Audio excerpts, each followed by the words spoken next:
Happening, Awesemo MLB fans. Terry McBride coming at you in the hosting role this morning for what is probably going to be the longest baseball show of the year. Let's just put our cards on the table right now. This is probably what we're dealing with. We're going to talk through all 15 games today. We're going to go through the early slate. We're going to go through the main slate. It's chopped up differently from site to site. It should be interesting to try and keep track of. Fortunately, I got my pal Eric Lindquist in the analyst chair today. We're going to roll through this whole thing. Eric, how's your morning going, bud? Oh, it's lovely. Producer Jordan also didn't have me put my TV on in the background, but here we go again. I'm the worst, the absolute worst. Yeah, it's fine. It's fine. It's going. We'll see if it pops up as we're saying. See if we land on the correct sponsor this time. One time dealer. We are brought to you by Prize Picks today, so we'll make sure that we get the correct Odd Shopper. It says Odd Shopper on the screen, doesn't it? Nope, you're correct. It is Prize Picks. Son of a biscuit. Here we go. So there it is. We're off and rolling. I love it already. I've got a little Prize Picks hat back there. I'm sure they'd prefer if I wear it, but I at least put it in the background so that we can get it on the screen here. Little Prize Picks is our sponsors. Great site over there. Nice. Prize Picks helmet. I have it forward leaning because you never know which sponsor, and obviously neither do I, but absolutely love Prize Picks. Somehow backdoor to 3 out of 4 yesterday on the flex play. Nice. Blake Snell got to 6. It was just so sad. The hook was painful. You and I, that would have been a fun night because I think we both like the Braves. Braves had some massive performances. Specifically, Matt Olson was a piece you kind of needed. Yep. But it would have been a really nice night if we could have gotten more than, I don't know, a sack fly from Albert Pujols to end that game 3-2, whatever. Yeah. Our cards definitely let us both down there. I had a big share of Mets as well. I had a ton of George Kirby, like we talked about. So I was teed up if that cards lineup went off. I mean, that would have been prime time. So it would have been a nice night, but that's why they play the games, as they say. So let's dive into this one, guys. Hit the like, hit the subscribe out there. We appreciate everybody joining us early. We've got some free stuff up on the site. Everybody likes free stuff, right? So let's see what we've got. We have MLB main slate ownership projections and PGA ownership projections. Not a ton going on today in the DFS world, but PGA is going to be a biggie. And of course, MLB, that's why everybody's hanging around tonight. So jump over to the site, grab those, make sure you hit the like, the subscribe. Subscribing helps you keep up with all of our free giveaways anytime we go live with all these different shows that we're doing.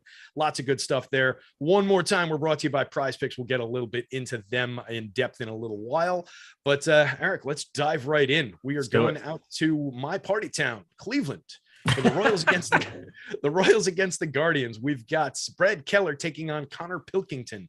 Do you have any love for either one of these pitchers? They're not really drawing that much ownership. Pilkington getting a little bit of attention on DK for a $5,900 price tag going up against the kind of a middling Royals lineup here. Any love for either one of the pitchers? You have to say it like it's Downton Abbey. Connor Pilkington. Connor Pilkington. I don't have any interest in him whatsoever. No. It's not fun. Yeah, you're not going to do it. When he was 4K, there was a case to be made because anybody's 4K, I'm probably going to try to make a case for. But at this point, against Kansas City, I don't really think there's a whole lot of utility. We've seen him go up to 87 pitches, I suppose. Kansas City's not very good, but I just can't really do it with a guy who has 15 strikeouts through his 5 outings. It feels just a little bit thin, even on a 6-game slate. Yeah, I agree. I just don't think there's very much there. And Kansas City, their one kind of reliable attribute is that they don't strike out very much. So you're going up against a team where there are some guys in the lineup, like a Sal Perez with all his power. He does have a 27% strikeout rate. You got a lot of guys in the mid-teens in this lineup. So they're good with the hit tool. They're good at avoiding strikeouts. So while Pilkington might not be in a massive amount of danger for run creation here, I just don't like any kind of strikeout upside, even at that price and popularity. And then on the other side, any love at all for Brad Keller? I know people from time to time go to him. I don't think the price is right. I don't think the matchup is great here for him. So I wouldn't be. Another guy who rhymes with Old Yeller. So you know what we do? We put him down. We don't roster him. Sad times. Poor puppy. But Brad Keller at his 14.2% K percentage.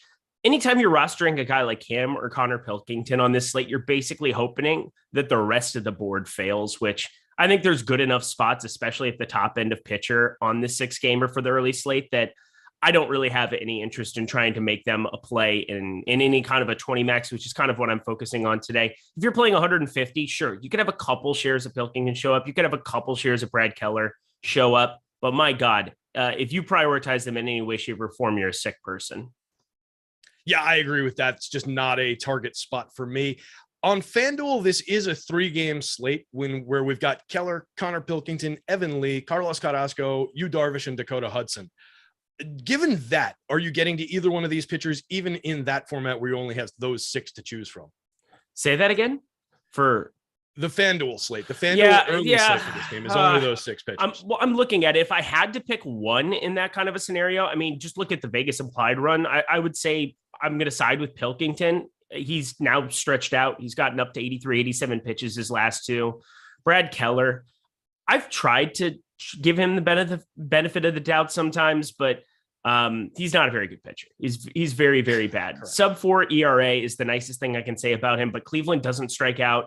At least with Pilkington, you maybe have a chance to get some swings and misses from Kansas City, but neither one of them, even on this limited FanDuel slate, is all that appealing to me. But yeah, slight lean to Pilkington if I had to. Yeah, and for me, if I was playing that FanDuel slate, which at this point, jumping on the show, probably not going to be. By the way, thanks to Josh for suddenly contracting COVID, maybe on a 15-game slate. I don't know. That's what I hear. I'm not sure if that's actually true. Probably shouldn't be giving that kind of detailed information out. But I know he's got a little bit of the sniffles this morning. I should say. Suddenly on a 15-game slate, and I had to jump in. I don't know what that's about, but maybe it happens. Oh no, I can't do the show. If he's out there, feel better, buddy. We hope you feel better, whatever the case may be. But yeah, if I was playing that slate, I would kind of just be focusing on a lot of Carrasco shares and a lot of Darvish shares. I think maybe some Dakota Hudson the other way. Even with only those 6 pitchers to choose from, it's just a big ask to get anything out of Pilkington or Keller there. So it's just an ugly situation. What about the bats in this one? Would you be throwing any of the Guardians bats against kind of a weak pitcher in Brad Keller with no strikeouts to speak of? Yeah, I think I'm going to. I mean, if you just look at what we have at play on this slate, I mean, there's one very obvious situation with Miami, Colorado that I like. That shouldn't be a surprise to anybody.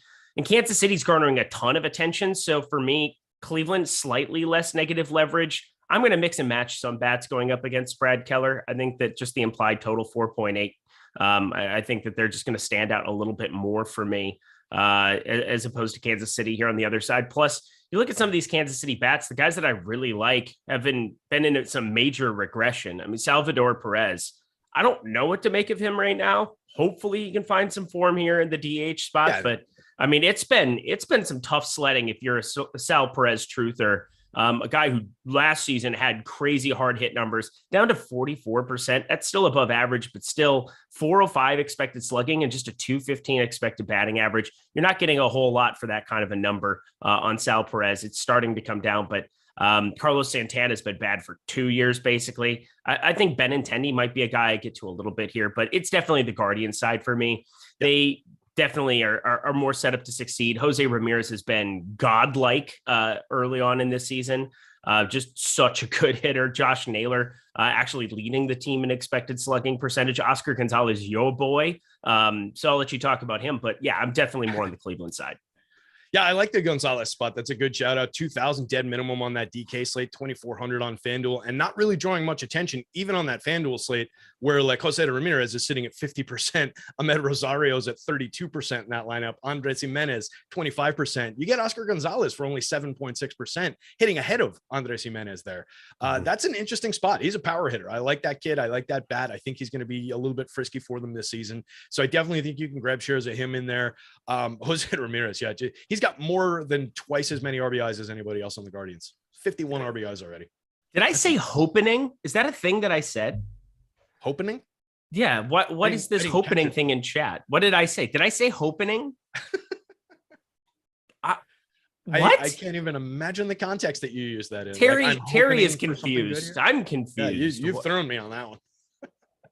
Oh, well, that's the dumbest thing ever. Don't listen to me again. Tony Cochran, show subtitled Terry and Eric in the morning. I think that's a nice. On the fan. Yeah, I could take it. I could take that. But good Lord, I said hopening. Just put me down. I guess I'm the old yeller in this context. Well, look, it's early for you. Everybody has to forgive that. It's only 8-10 o'clock in the morning out there. I've been up for a few hours and I can still barely talk. I haven't properly caffeinated. So, we'll get through this. We're going to slog through it. The more delays like this we take, the longer the show goes. Oh, sorry. Keep it going. Keep it going. There you go.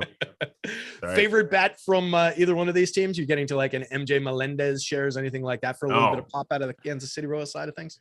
Gee, there's this guy, Jose Ramirez. He's pretty good. You should roster some. Outside of Jose Ramirez. Okay, there you go. I like Andrew Benintendi. I think that's an all right shout out. He's garnering around 15.7% ownership on DK. That's fine.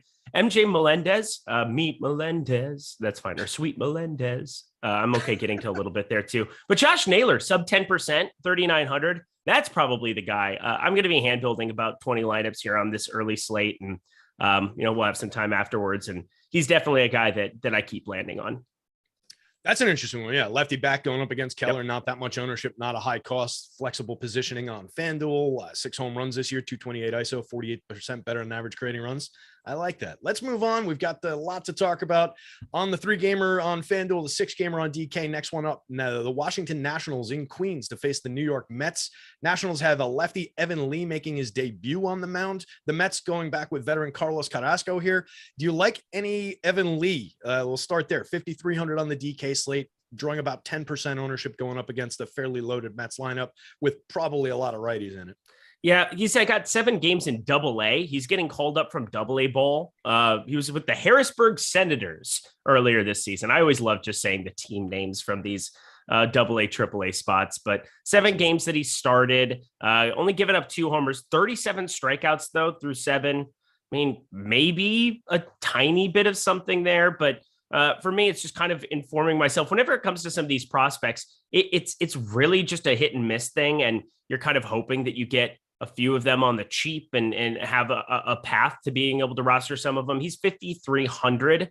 He's exactly appropriately owned at 9.9% on DK. If he falls into lineups, or if I just need to have an absolute punt, you just never know. He's got a 29.2% value percentage, a little bit worse than Connor Pilkington, but I kind of have a known quantity in Pilkington through 5 starts to a certain extent, whereas Evan Lee, I don't. I can't imagine going Double-A ball to the bigs is the best jump for a starting pitcher, especially this Mets offense that's firing on all cylinders at the moment. But it's 5,300. It's a 6-game slate. That's basically the case for him.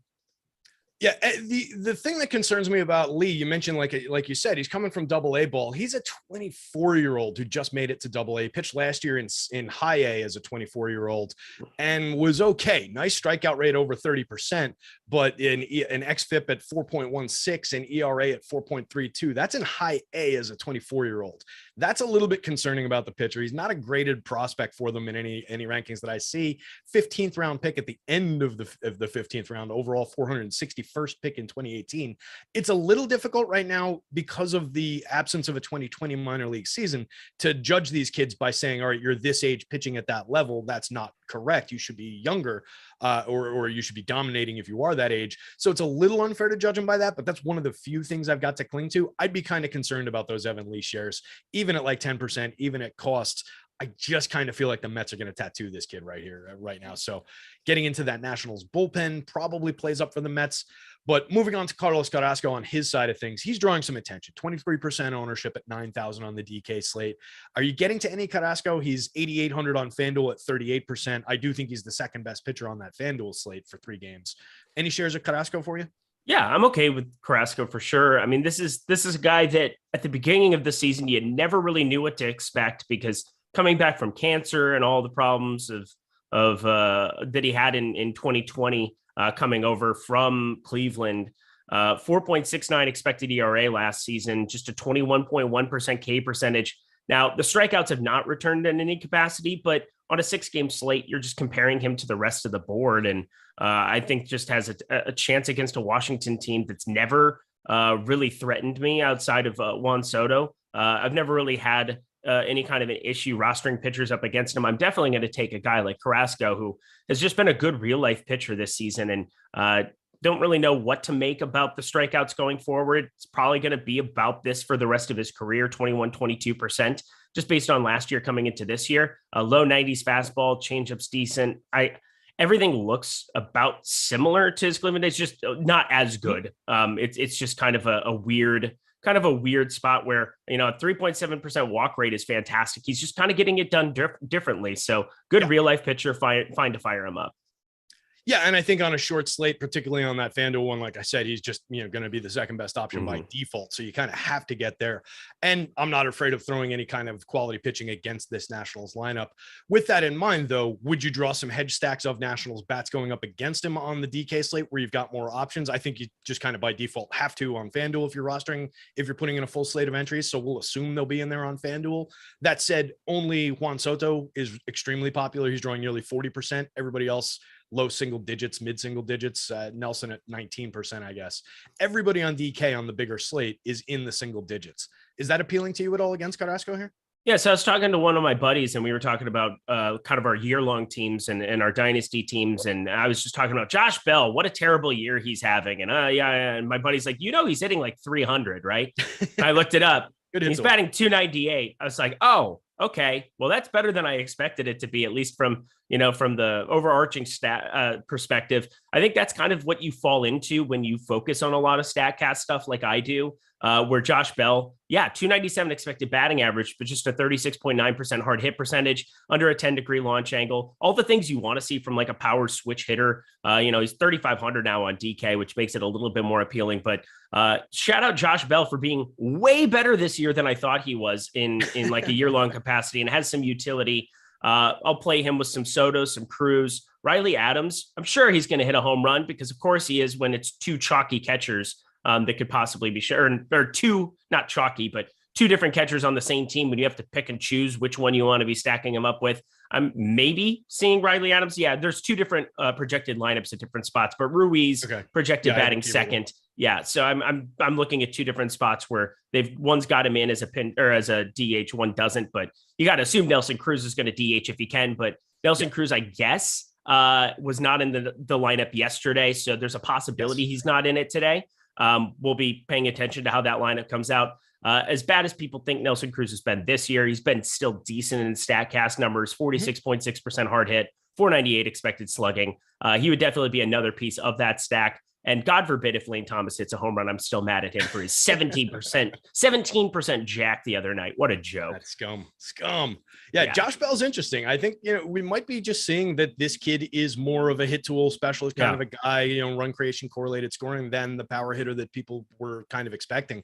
I still think we get, that maybe 18-ish home runs out of him by the end of the year. And to your point, at 298, 377 is an excellent on base, 409 slugging and only a 110 ISO, but creating runs still 23% above average. He only strikes out 11% of the time, so the ball's always in play. Walks. Isn't that funny how like when you play DFS, isn't that funny how you just have these pre-notions of a guy having a terrible year because you roster him, he's in your stacks, nothing ever happens, and then you look back on it and it's like, oh, nothing's really all that wrong. Right. It's like the opposite end of the equation where I argue with people in the upper deck at Yankee Stadium about why Joey Gallo is a good player, right? It's the exact opposite of that thing. They see a, 0.076 batting average or whatever he's got this year and a 40% strikeout rate, thinks he sucks. He's got to kind of pull things together to make me right about that.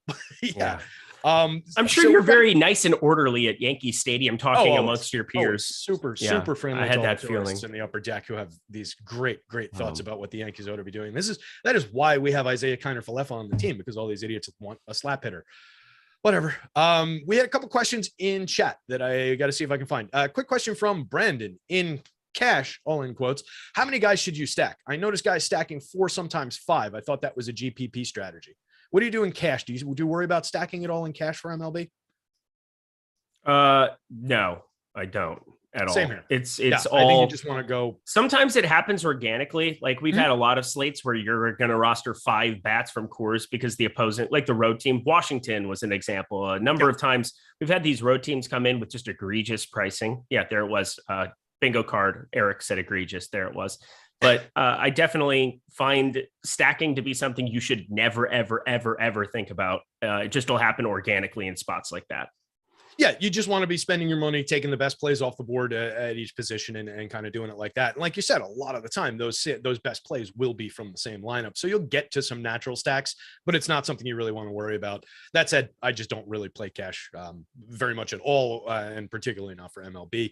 To answer Tony Cochran, do I publish a top 10 or whatnot from my home run model? In my article on the site, I pick a home run from every team that's on the slate, and then I make my overall home run pick for the day. So yes, I also provide a power index, which is a summary. It gives the average rating for the entire lineup and then for the top 6 for each team. So you can kind of get an idea of where the power is for the day for each team. So yes, to a degree, I do publish that.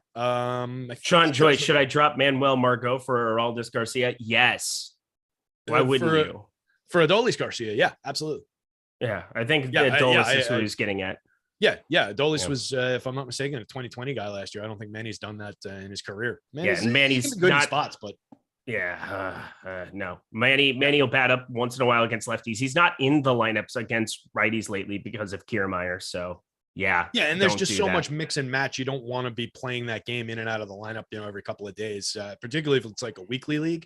You definitely don't want to do that. If it's daily, you can get away with it if you've got a big enough bench, but I just prefer Garcia in a vacuum. So same. What about the Mets going up against Evan Lee in terms of grabbing some of these bats outside of Pete Alonso, the big obvious name? He's drawing 40% on FanDuel, 12% on DK. Which Mets bats do you like? Any love for like a JD Davis against a lefty or an Eduardo Escobar from late in the lineup? I mean, how do we not love Starling Marte? Again, he was like my favorite one-off throughout all of last season, being acquired by Oakland. Now with the Mets, he had come out of the gate really, really hot, but I just love guys like him, guys like Buxton as your one-offs, because there's just such a high floor compared to most other players in baseball. And then the ceilings are outrageous because it's power, it's speed, it's all the things that you're looking for in a baseball player. That is Starling Marte. He's right now garnering not enough attention, not just because he's been going completely nuts the last couple of days, but because this is a 6-game slate. And if you're trying to find ways to not just stack up and have him show up in lineups, play some Starling Marte, play some Francisco Lindor, sub 10%. Every time I see him sub 10%, I laugh. I just go over the field. It's just the only way to handle Francisco Lindor because he can just dominate the shortstop position and you can be dead before the slate even starts if you don't have him. So as opposed to Bobby Witt Jr. is at 4,900, getting more attention than Lindor. Dansby Swanson, 13.8%, getting more attention than Lindor. Those things I understand because the pitching feels very, very thin on the bottom end. It's hard to get up to a 5,800 Lindor, but that's exactly why you do it. So him and Marte, same thing as yesterday, same thing as the day before that. Those are the two guys that I said I just want to get to quite a bit more than the field. Yeah, totally with you on that. It's nice to see the pop coming back a little bit for Marte. He's got 20 points of ISO, and he's got half as many home runs as he did in 526 plate appearances last year. So that's a good thing. Lindor seems to be coming to life a little bit. And like you said, just always under-owned. He should not be only at 26% on a 3-game slate, guys. That's a mistake. 7.4% at 5,800 on a 6-game slate. I mean, that's I get why it's low, but it should be higher. What about the back end? Like any Mark Canha, JD Davis, Jeff McNeil, Eduardo Escobar, any of those guys in your lineups? Well, I'm kind of interested. Am I missing something? Have the Mets had Nimmo leading off against lefties before? I can't remember the last time this happened. He's been kind of locked in the leadoff spot for a while now. Okay, he had been out for 4 days and he came back. Yeah, the last couple of days. It kind of was confusing to me. I thought maybe I was missing something, and maybe this is just where there hadn't been a lot of spots for me to full stack up the Mets, and I continued to just play tons of Lindor every single day. But yeah, Mark Canha has been pretty revelatory for the Mets here this season. Has been hot for all of you hot streak truthers. So just keep riding the wave, I suppose. But the hard hit numbers aren't all that enthusiastic to me, but he's a low strikeout guy. And if he starts getting in a pocket, we've seen times in Oakland where the power kind of found surges. So I'm okay getting to Mark Canha. We got JD Davis, of course, 513 expected slugging. That is second best on his baseball team. So yeah, we can probably get to some of him, but I guess the Nimmo thing, I was just kind of asking you because I can't remember that being the case, but I just double checked all of his plate appearances this year have been leadoff. All right. Yeah. It was just a brain fart in that. He's a phenomenal leadoff hitter. Yeah, because Guillorme was leading off while he was out, and then now he's back to the 8 spot. So he's down to 3.6%.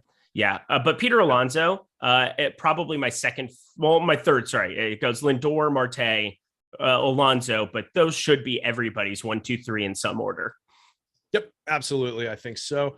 Anything else to say before we move on to the next game? 25 minutes in, 2 games down. Look at that. We're going. Keep it going. Flying along. Yeah. All right, let's hop to the next one. Last game of that early 3-game FanDuel slate. We've got the Padres with Yu Darvish on the hill, taking on our beloved Cardinals, who let us down yesterday, but probably will come through today. They've got Dakota Hudson on the hill. Dakota Hudson drawing some ownership, 6,300, 15% owned on DK. Not that popular at 7,700 on FanDuel. I'm not all that interested, but I think I like him a little bit better than those anonymous guys that we were talking about earlier. So talk to me about Dakota Hudson to start us off. Are you getting any shares of him at the cheap prices? I mean, the argument is probably just this Padres lineup, day in, day out. You look at it, Manny Machado, you get by him, you get by Eric Hosmer, who just hits for average here. Is starting to have some hard hit, but like still not that guy that they paid all the money to. The back half of this Padres lineup, Trent Grisham got on the board yesterday, hit a homer out of the middle of nowhere, the only 2 runs that they had on the game. But I look at Dakota Hudson as pretty much trash, 13.2% K percentage, 502 expected slugging. I think because of the matchup, you probably are looking at him being a little bit more viable than those other guys. And that's probably what you're considering. He's 6,300, 15.6%. It's not the slate that we deserve. It's the slate we've been given. And so you have to find some kind of savings.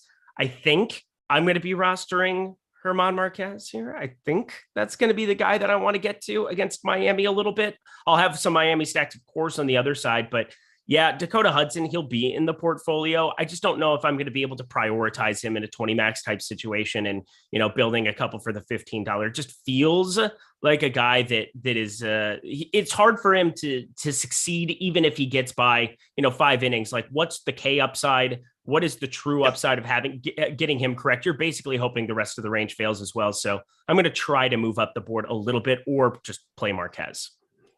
Yeah, I think there's more room on that DK slate to move things around. On that FanDuel slate, you're just so limited that you're kind of just going to need him. And he's a kid that, they thought a lot more of coming up through the system, 27 years old now, and just has not gotten it done at the major league level in terms of the strikeouts. So I'm with you. The upside is very, very capped. I think on FanDuel, you need to use it a little bit. On DK, maybe you're sliding some of those shares in, but I don't love that ownership. What about Darvish? 9,500, drawing 20% on the DK slate. 33% is probably the most talented pitcher on that FanDuel slate at 9,100. What do you like about Darvish going up against the Cards here? Yeah, I don't even know if we have confirmed that Marquez is starting. I'm going through this again because Santana, I was going to get to that. Santana was the guy there. It's a double header. And so he's got to pitch one of the 2 games. I have Santana on the first one, and then the second game not on in either slate. Okay. Weird. Because I think we don't get the Marquez option, unfortunately. Got it. All right. Because we have him listed on Cruncher, and it was something where Sensatella I knew had been recalled to be able to start for today, but also that was just under the assumption because again, yesterday just got canceled. Yeah. So you never know how that turns out. But yeah, particularly with Cruncher, just real quick before we can move on, everybody out there should be aware. You guys have to be aware of the player pool. You have to curate your player pool manually, even for hitters. When the lineups update, sometimes, not always, but sometimes they don't get pulled out of those player pools. So you have to do it manually. So it makes sense to always check these things manually. And specifically around these double headers, they've been listing all 4 pitchers. So the early game and the night game on, regardless of how you sort it, up here. So you've got to be sure of which pitchers are in your pool. Otherwise, you might get some guys who aren't actually playing. Yeah, it happened with the Milwaukee 4K guy yesterday, or 2 days ago with the Cubs doubleheader. Milwaukee had that 4K guy that is going to be a stud going forward, but he was a guy that was in the player pool for both. But I just wanted to double check that because again, I knew Sensatella had gotten recalled yesterday looking at this slate, but regardless, I look at the bottom end. Dakota Hudson is fine to land on whatever here, and then Yu Darvish. This is kind of the uncomfortable situation. I will say the best part, St. Louis is facing a righty, but the worst part is now you have Nick Gorman in the lineup, and he is going to be an absolute savage at the big league level. He is very. What was that? Actually, they don't have him in the lineup. He's not in the lineup. Brendan Donovan. All right. He took a bump yesterday. Why is Lars Nootbaar here? Okay, we're going to roster a lot of Yu Darvish. I just Gorman took a bump yesterday. Lineup.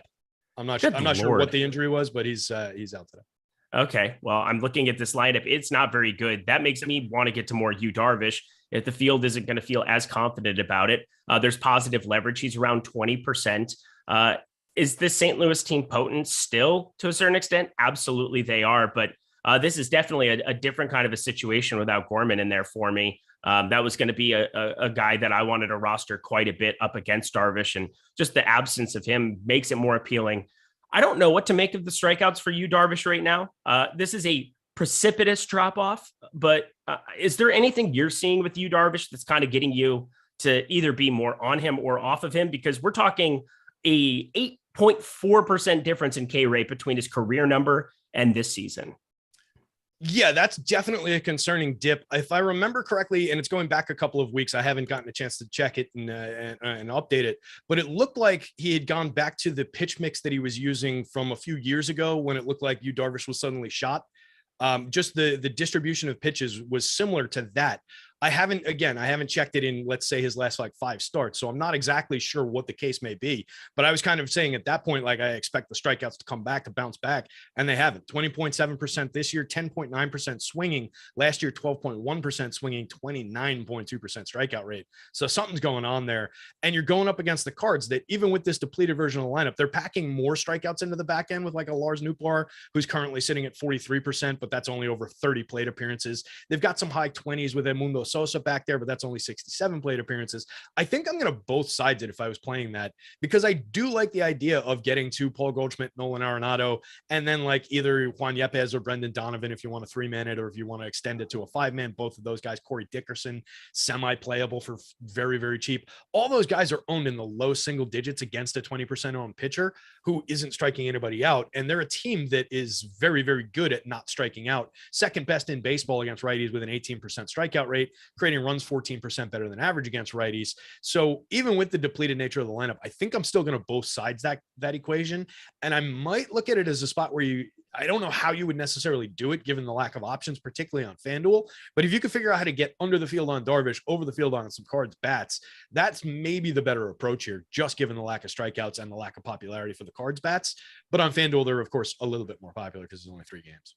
I just hate this lineup. I mean, Corey Dickerson 5th, Lars Nootbaar batting 6th, Harrison Bader all the way buried to 9th. I mean, what are we doing here? This is as bad as it gets for St. Louis. This is an offense that we really, really like. And I have the regular guys I would want to roster, Arenado, Goldschmidt, but as far as a full stack, I mean, it's basically off the board for me in the iteration of this lineup. I'm definitely going to fall more on the Yu Darvish side as I'm going through some of these hitters.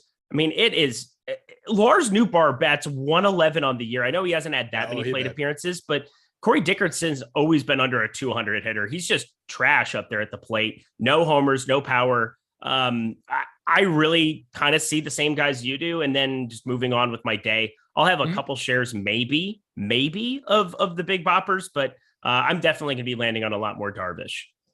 So maybe more one-offs for you around like Arenado, Goldschmidt. Yeah, Arenado, Yepez. I'll get to some Yepez. And I mean, not even Tommy Edman in the lineup. What are we doing here?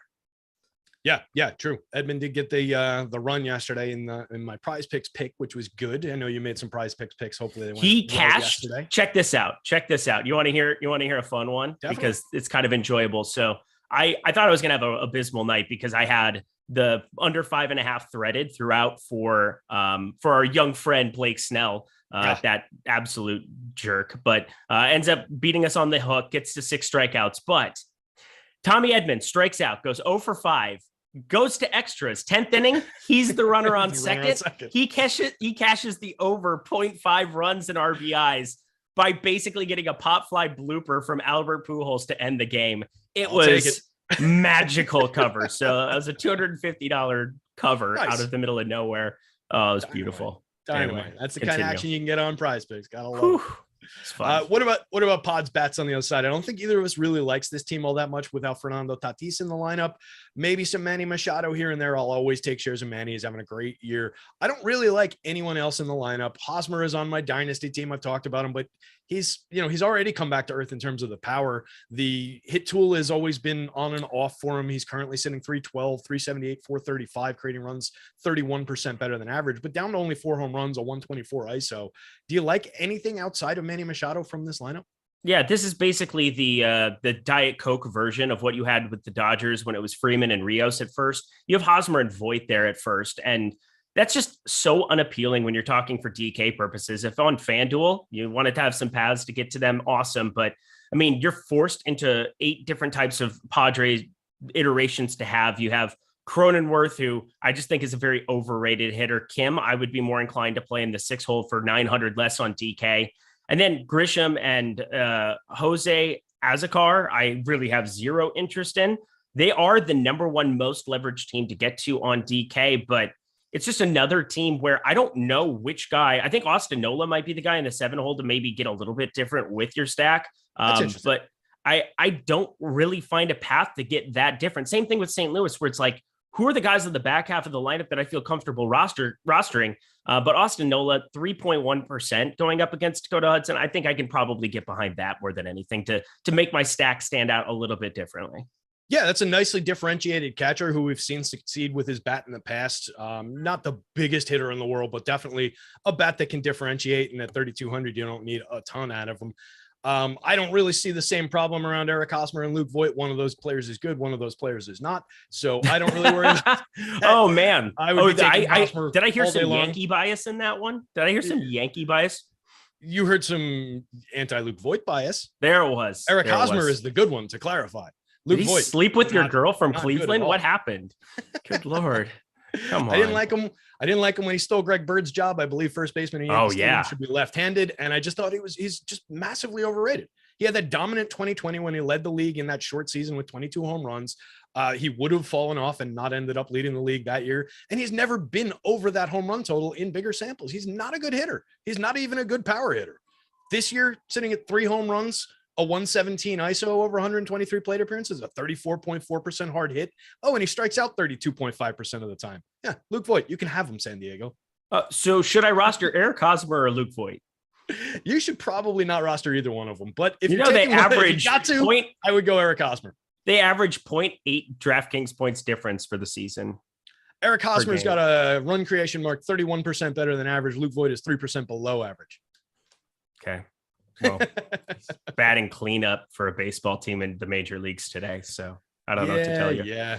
5.9% of the field on him at 2,600. Look, at the price, it's certainly a good buy, right? You could buy a cheap home run there from Luke Voit. I'm exaggerating with my my hatred of the guy. Anything else to cover from this one before we move on? Nope. I'm not going to try to ever get on your bad side. That's what I'm learning. That's good. All right. We've got the Miami Marlins in Colorado taking on the Rockies with a debatable pitcher on the mound for the Rockies. We'll get into that in just a half a second. I got to clean up a little bit of business here. Awesemo plus MLB. You guys are hanging out with us for the longest MLB show ever. Clearly you like our baseball coverage. If you want only baseball coverage, you can get an MLB weekly package for as low as $18.95. But the real deal, guys, is around the Platinum package. Platinum includes everything at the site. All of our different projections, our ownership, our tools like the boom bust, our tools like the top pitchers, the top stacks for baseball, all the different tools across every sport that we cover. And we cover everything. If there's DFS for it, we cover it. Get on the Platinum plan. If you're interested in subscribing to Platinum, you can save 50% on your first month of Platinum. All you have to do is click the link that's down there in the show description somewhere, jump over to the subscription page and enter the promo code MLB Strategy Show. That's all caps and all one word, MLB Strategy Show. The name of the show that you're watching saves you 50% off on a Platinum plan. We will cover prize picks in a couple of minutes. We'll talk about this Coors Field game first. We've got Trevor Rogers, the lefty, going for the Miami Marlins, taking on the Rockies. We think it's Antonio Senzatella, or at least I do. I would prefer getting Herman Marquez shares here. I think he's a much better pitcher and a reliable pitcher at Coors Field most of the time. Hasn't really had the best year. So why don't we take it like as an either or for the Colorado pitcher and then talk about Trevor Rogers if he's going for the Marlins. Senzatella, not good. Herman Marquez, not good this year, but we have a sample size of him being decent here. That's pretty much my breakdown there. If Marquez is available, which, he's on cruncher there. I didn't know, maybe just because he was going to pitch a night game last night, he probably got somehow geared up, probably went through some kind of a routine. Maybe they just give him the opportunity to do the same thing today. And they just throw Senzatella out here in the early pitch for the early session. 5K is still too much for him. I would have tons and tons of Miami interest if you have him out there. And then Trevor Rogers, it's pretty fascinating looking at him because I thought he was a pretty good young pitcher coming up, and now he's probably the worst starter in this rotation in the early going of this season. 5.23 ERA, 1.45 WHIP. He's had the flashes. Like, we've still had some of the strikeout flashes, 37 strikeouts total, but he's had outings of like 8 strikeouts going up against Milwaukee. That's actually really the only one that really sticks out. He just isn't giving up a whole lot of ground balls here this season. Comparatively, he's had some of those games like last year, but I mean, at 8K, it's an overpay in this game environment, but has to be on the board simply because Colorado, for the most part, this is just an offense that has some pop, but there's definitely a back half of this lineup that I'm never going to believe in, never going to believe is actually good. And the strikeouts alone, I think, have an opportunity to kind of push him up my board. Who's a better baseball player? Who would you rather have on your baseball team? Trevor Rogers or Brendan Rodgers? Brendan Rodgers. Trevor Rogers. On the other side, not even close. Not even close. I hate Brendan Rodgers. I hate this guy. I know you do. That's why I asked. I know you do. And he's probably that bottom end that you don't believe in. That's why we were going there. Because what you do in year long is you hope, and I think I've done this for 4 years, where you just kind of get these bits and pieces of Colorado guys when they're in AAA, and you just plug and play them as one-offs every single time they make the lineup in Coors Field. Let me tell you, that has not been a very profitable stance for the last 4 years of my life. And Brendan Rodgers is one of those dum-dums that is absolutely preventing me from making money in that. So I'm mad at him. I'm mad at Sam Hilliard more than you could imagine. I thought I was maybe going to get some stolen bases out of Garrett Hampson. Nope, not going to get that either. I have all these guys, and I never roster any of them in my year long. I should just cut bait, but I can't. I can't do it, Terry. I signed Mr. Chris Bryant to a great contract in that dynasty league going into this year, and he's done nothing but sit on the injured list all season long. So I'm with you on a little bit of disappointment out of Coors Field. Hopefully get better soon, Chris. Hope that back's feeling better. With Rogers, have you gotten a chance to look into anything about what's going on with like velo, pitch mix, anything like that? Because there's definitely cause for concern. Last year, 28.5% strikeout rate, 14% swinging. This year, 20.2% strikeout, 10% swinging. Something's going on there. I haven't had a chance to look. Yeah, I mean, I'm going through the pitch mix right now. It's kind of a fascinating. I mean, the pitch mix itself is pretty much identical. 4-seam fastball, changeup, slider. He hasn't changed anything. He's thrown the slider 3% more than last season. That's pretty negligible. As you said before, though, I mean, you're just looking at the 2022. They overlay the two, and I kind of have a chart that kind of throws it up together. 4-seam fastball, 94.6%, 94.5%, 0.5% last season, all of 0.1% difference. Changeup, identical, actually a little bit faster, 0.5%, 0.5 mile per hour. God, it's all right. It's 94% fastballs. Wow. Whatever. That's impressive. But here's the thing too. The spin is up on the 4-seamer fastball. The changeup spin is identical. It's like 3 RPMs difference. The slider is right now way down in terms of spin rate. So that might be the one thing, but it's the pitch he throws the absolute least, 18%. Yeah. It was a wipeout slider out of last season, 40.8% whiff percentage, 36.8% this season. So it's still got decent marks in that regard. So I see no difference. Maybe he's just a dude who's due for some major positive regression, because everything I'm looking at tells me that nothing's really changed. And that's concerning because the results aren't there, but maybe we have to give him a pass because last 2 outings, Atlanta, probably not the best 2 spots to be going up against. Milwaukee at home. You're looking for strikeouts. I mean, exactly. That's worse than him, or racking up strikeouts against that Atlanta lineup as good as they know. That's what I'm concerned about. I mean, he's faced Atlanta 3 times now this year, though, out of his starts. Yeah. So, I mean, that could explain part of it away. What's interesting to me that you read out of everything you mentioned about the pitch profile is the increased spin on the fastball. That suggests maybe he's just having a little bit of trouble commanding that new fastball, because his CSW has dropped significantly from 30.4 to 25.7. That's not entirely made up of only the swinging strikes disappearing. So he's not throwing as many called strikes either. So maybe he's struggling a little bit with the new spin on the fastball. And then if he's not throwing the slider with as much spin, maybe that lack of that as a put away pitch is impacting the total strikeout. So that'll be interesting to watch. I was just, very, very curious about that. Yeah. I almost said precipitous again. I can't repeat these words in a day. 20.2% is just such a market drop, but I see no reason that we wouldn't expect him to get back on pace. What about bats in this one? Since we're talking about a Coors Field game, I think that's more than enough time on the Coors Field pitchers that nobody's going to want to roster anyway.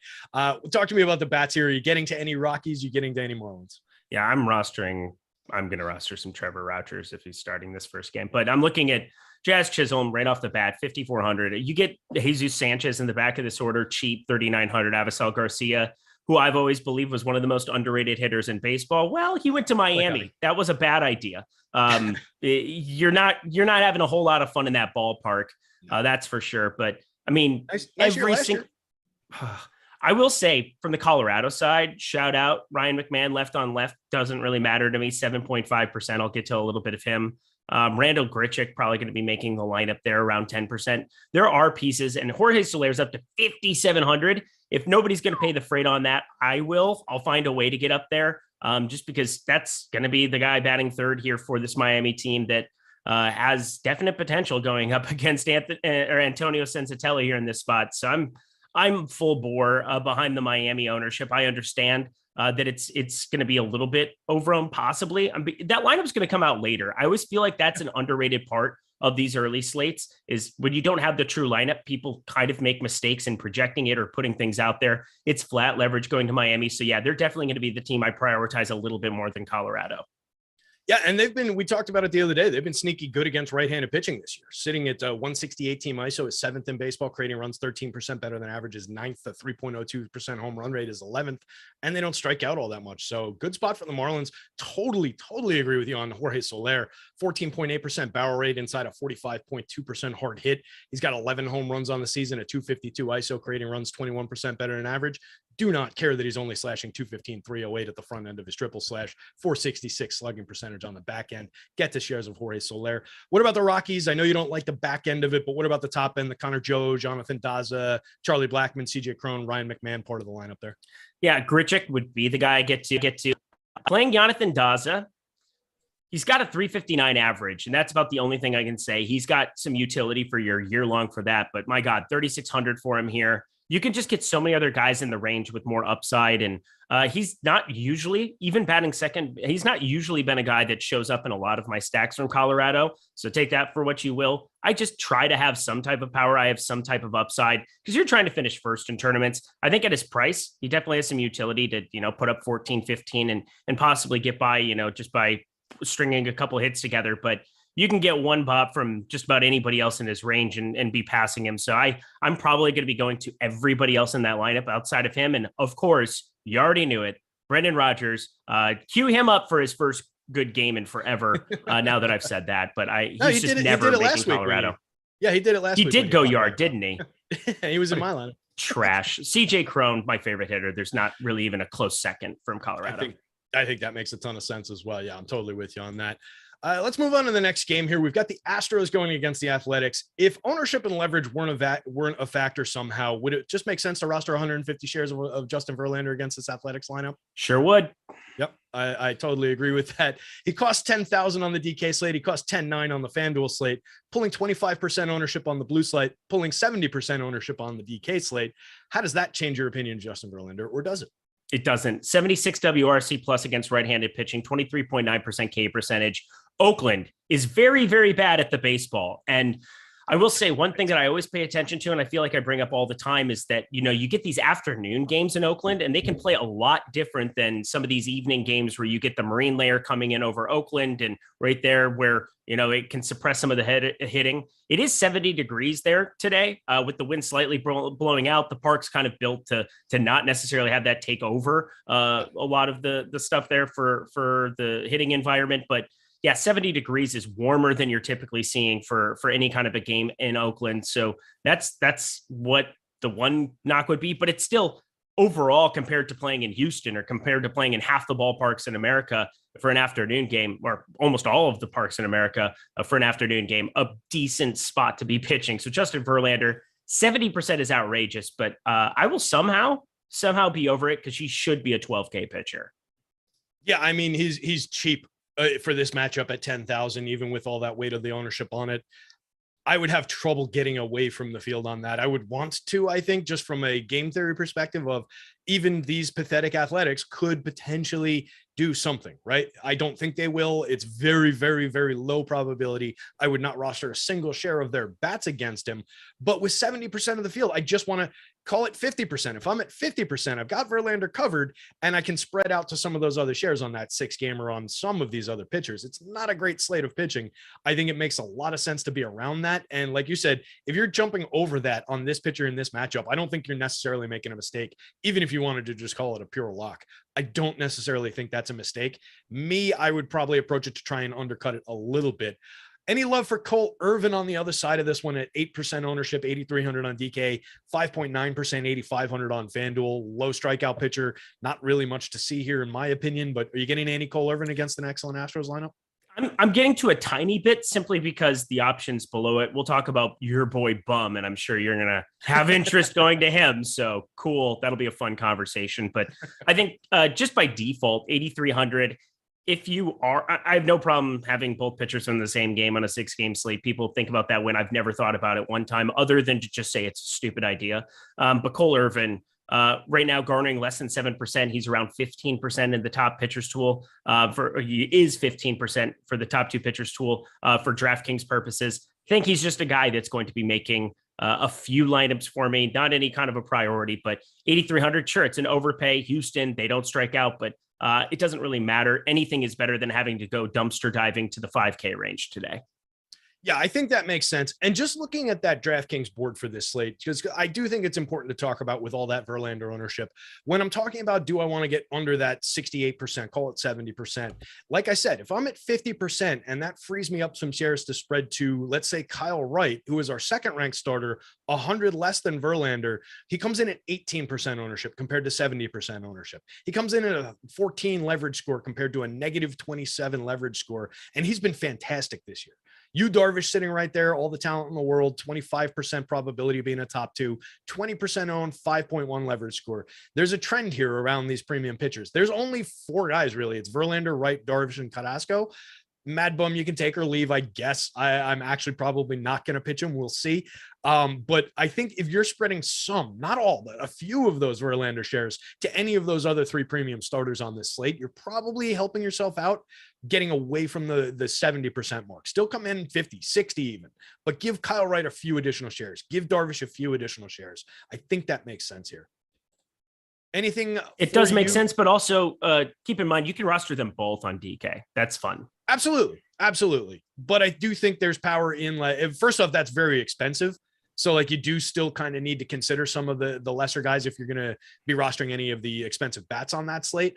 But I'd still be looking to, like, instead of going Verlander Wright, Verlander Darvish, Verlander Carrasco for, every 3 lineups, start putting together some combos of Wright and Darvish, Wright and Carrasco, Darvish and Carrasco. Those combos will turn out a fair amount of the time to outscore the Verlander other guy, those combos. And you'll be so far ahead of a lot of the field that I think it's worth doing. Yeah, definitely agreed. Also, Jordan, I think, noticed, but I did have the mute on and started talking. See, he knew it. He knew it. He was pretty excited to call me out, and I covered it so nicely. Nice. But you know what? I'll call myself out. It's fine. I knew you were going to do that. Any love for you for on mute or off mute? Any love for Athletics bats whatsoever? Any individual hitter that you would roster against Justin Verlander? Anybody that you would put into a stack here? No, I gave you both. I gave you muted and not muted. Good answer. What about the Astros on the other side going up against Cole Irvin? It's a team I love to get to when they're low owned. They look pretty low owned to me. So I would expect I'll be well over the field on Astros here. How do you feel? Yes, my highest rostered team. I started building out a crunch while we were on the show just because I was like, oh, I'm hand building some of these. You know what? I might as well let the optimizer do some work for me here and go to town. But yeah, Houston's definitely the team that I'm landing on the most. 4.5 implied run total. That's higher than everything outside of Cleveland and the Mets right now. Cleveland's implied run total has gone up a little bit here. And then Miami and Colorado. I guess I was just kind of writing that one off because I don't have the numbers next to their name yet, but 4.5 implied run total. You get Yordan Alvarez, you get Michael Brantley, even, who isn't my favorite roster. I'm learning how vehemently against slap hitting guys I am on this show today. Jeremy Pena as just a contrarian 4,400 option at the back of this lineup. But 1 through 9 out. Well, I'd never roster Martina Maldonado, which might be a mistake sometimes because feels like he kind of burns me from time to time. But 1 through 8, I have tons of Houston interest every single time that they're going to be underowned. And as I said, 70 degrees, it's going to be much warmer, different in game environment here in Oakland than you typically see in night, in like the night hammer. Yeah, absolutely. Love the Astros lineup 1 through 8. I like the hitting conditions. I'm not worried about Cole Irvin on the other side. Plenty of contact from him against a team that doesn't strike out against anybody. I love the Astros 1 through 8 for me on the FanDuel slate. I don't really need Martin Maldonado. Not a sneaky good catcher. 127, 205, 236. Creating runs 68% worse than average with only 3 home runs this year. Those times that he burns you are few and far between, but he does have the hard hit to support the fact that he could do it.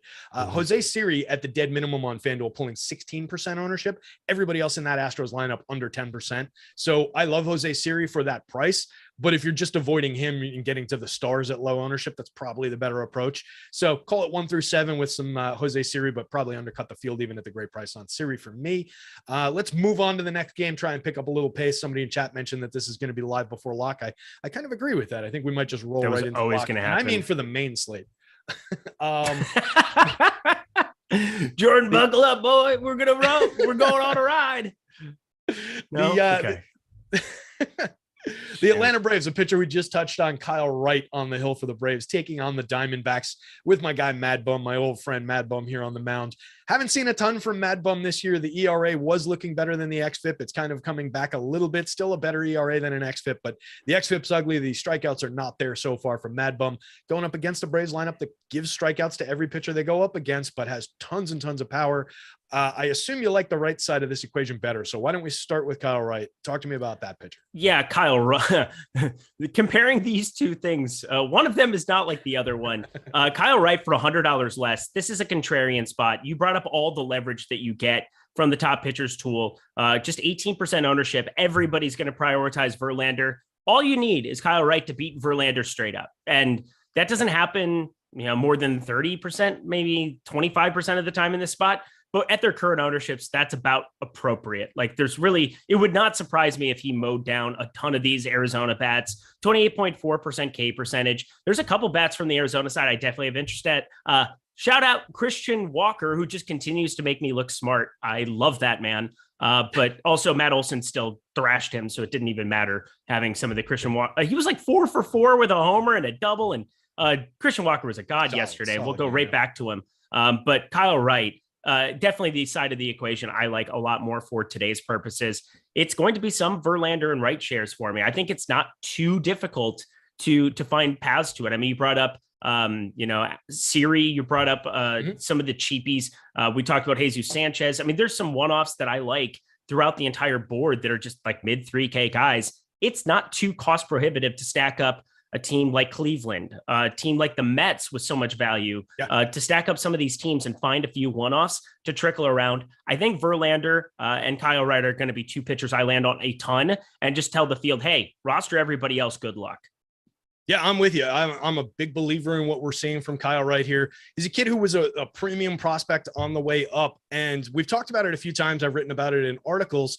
He kind of got dinged reputation-wise as a kid who was a premium prospect and became a bust just because he got called up way back in 2018 as a 22-year-old.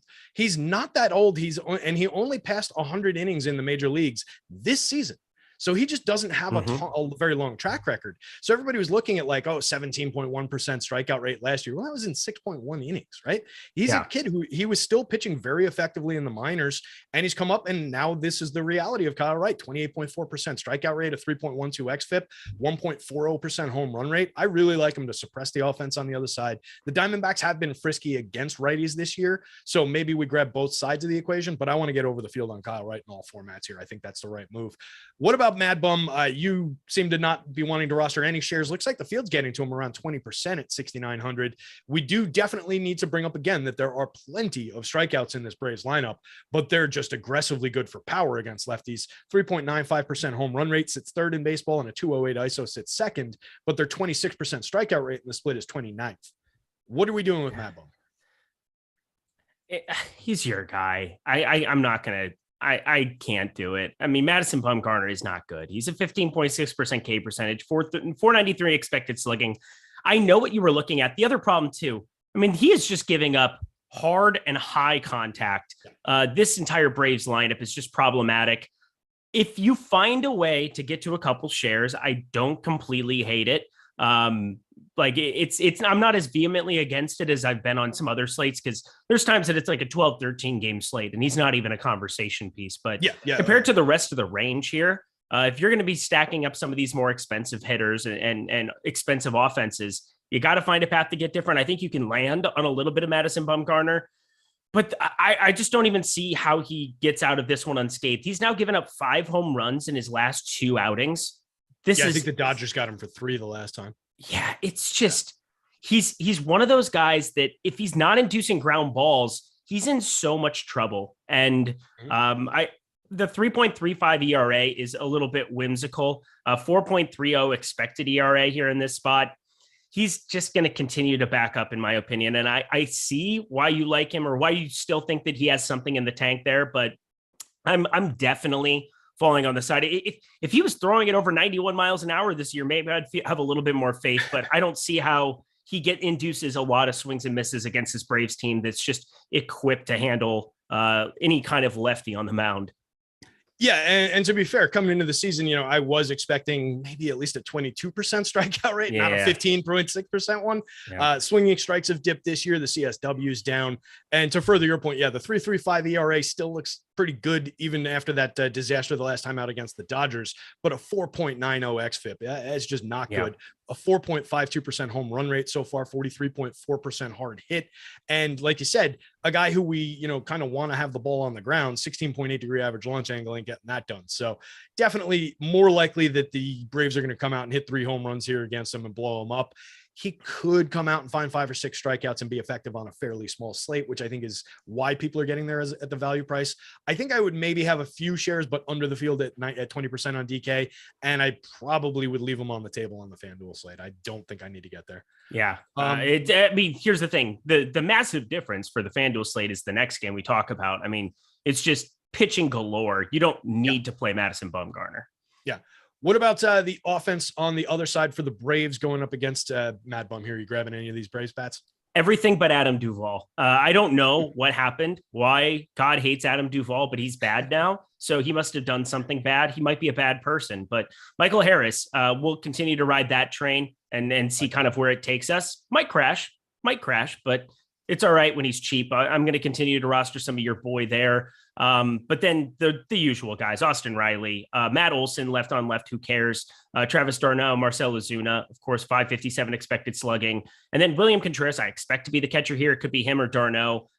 Maybe you get one of them DHing. We'll see kind of how the lineup shakes out, but there's just power up and down the entire lineup. Everything but Duvall for me. Yep, I'm with you on that. Duvall definitely struggling. That said, 2,700. Adam Duvall, buy a cheap home run. He's 2,422% owned on the FanDuel slate. I would probably get away from that.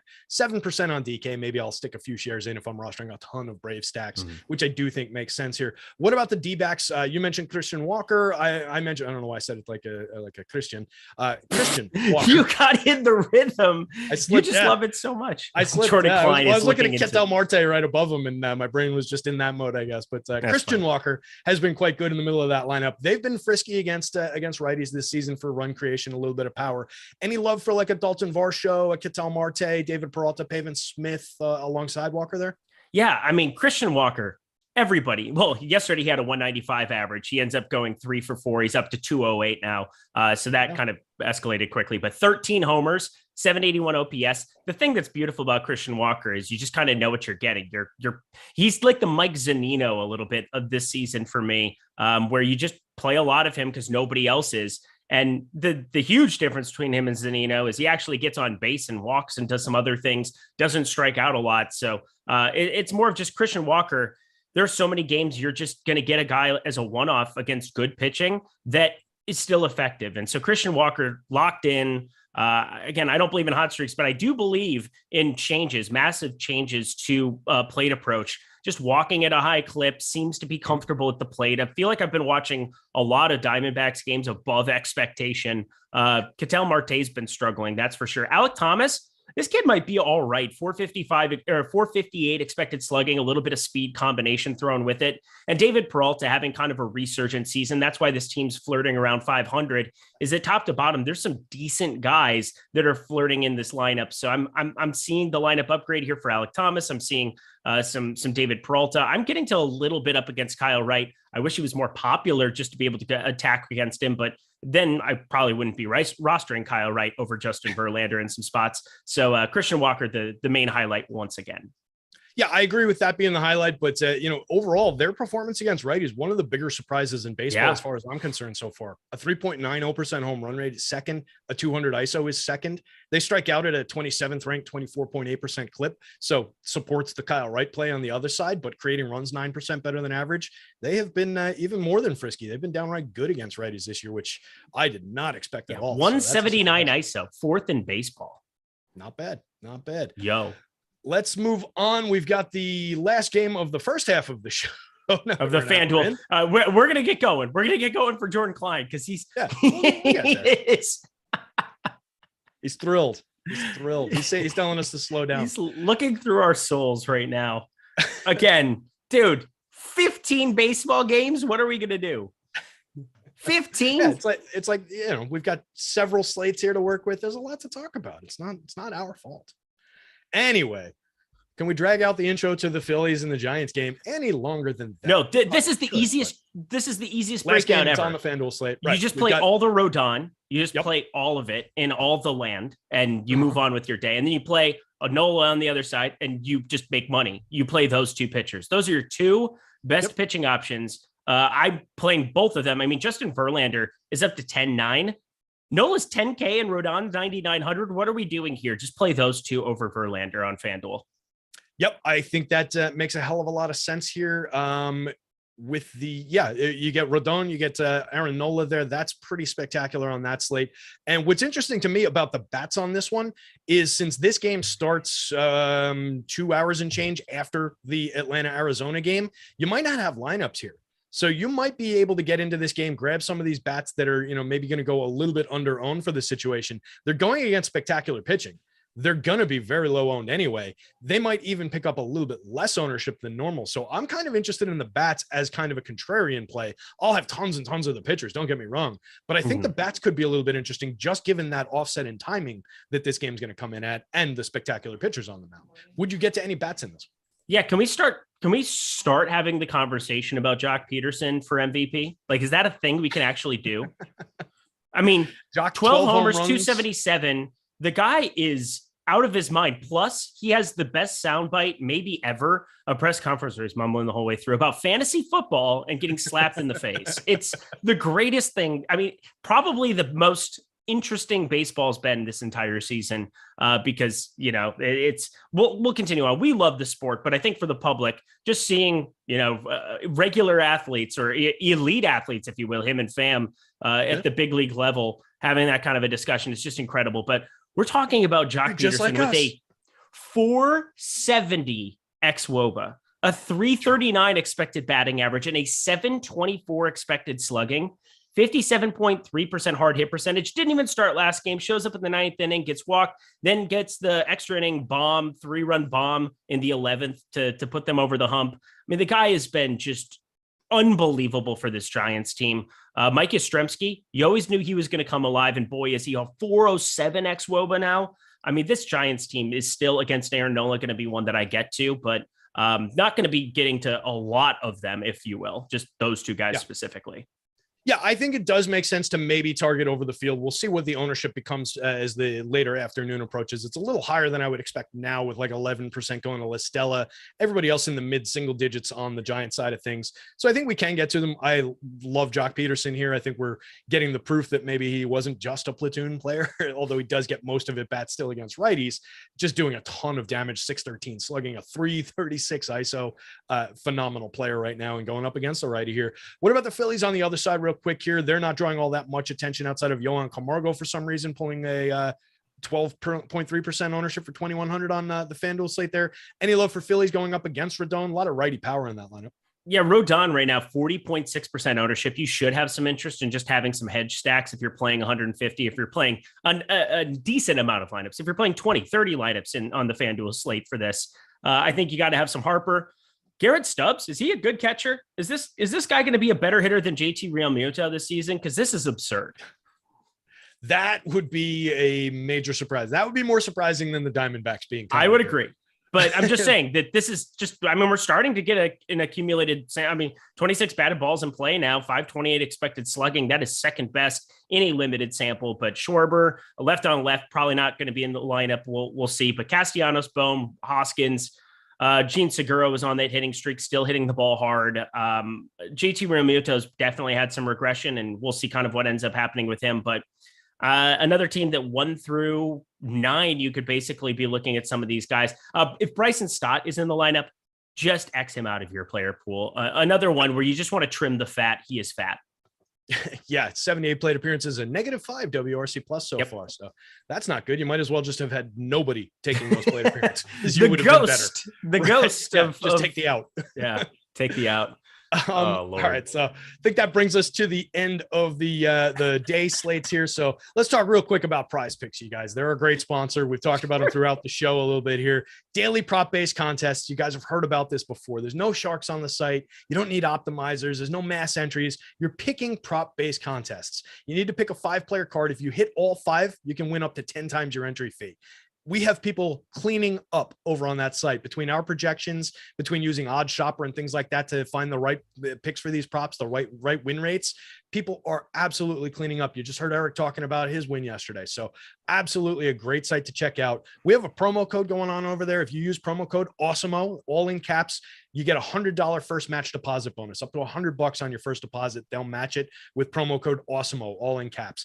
Use your knowledge of multiple sports across different entries too. If you've got an NHL game on and a bunch of baseball games, you can put some hockey plays in. You can put some baseball plays in on the same card. NBA, NHL, MLB, combine it all. Find the best possible picks on your card. Click the link in the video description below, guys. Jump over to prizepicks.com, or you can download the app. They're on the App Store. They're on Google Play. So check them out.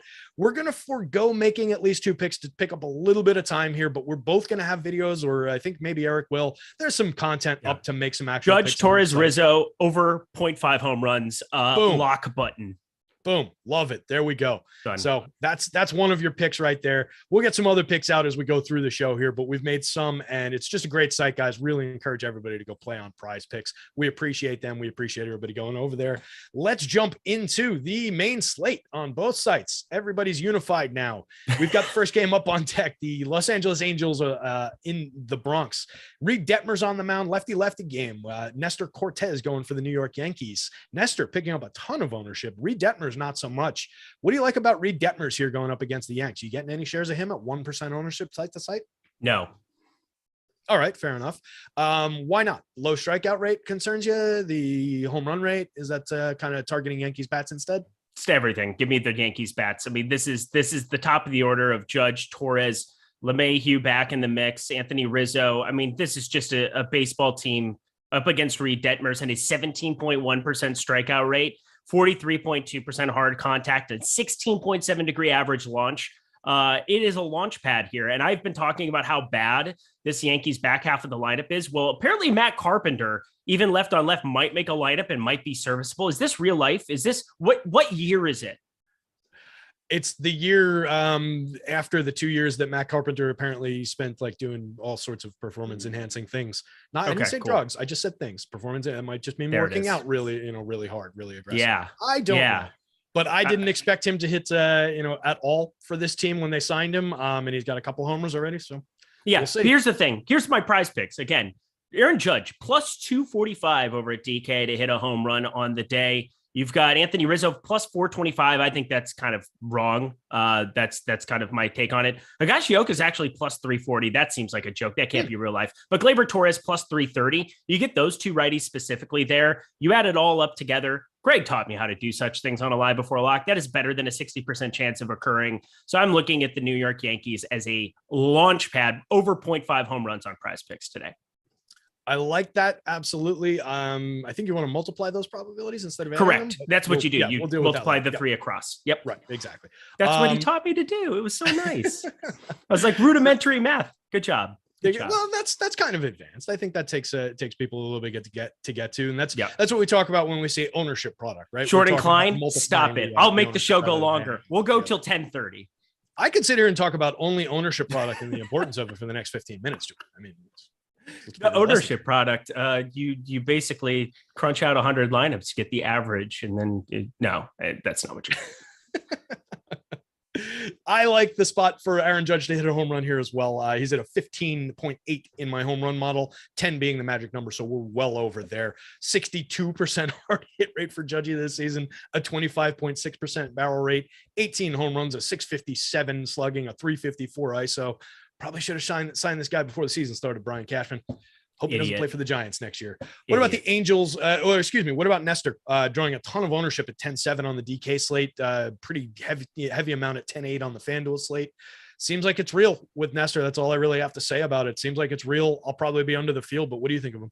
I don't know why it's real, but it's real. So here we are. Low 90s fastball and just inducing so many swings and misses that it's ridiculous. I will say pay attention to the weather here, because there is a dicey little situation that we have there with some storms coming over top of Yankee Stadium.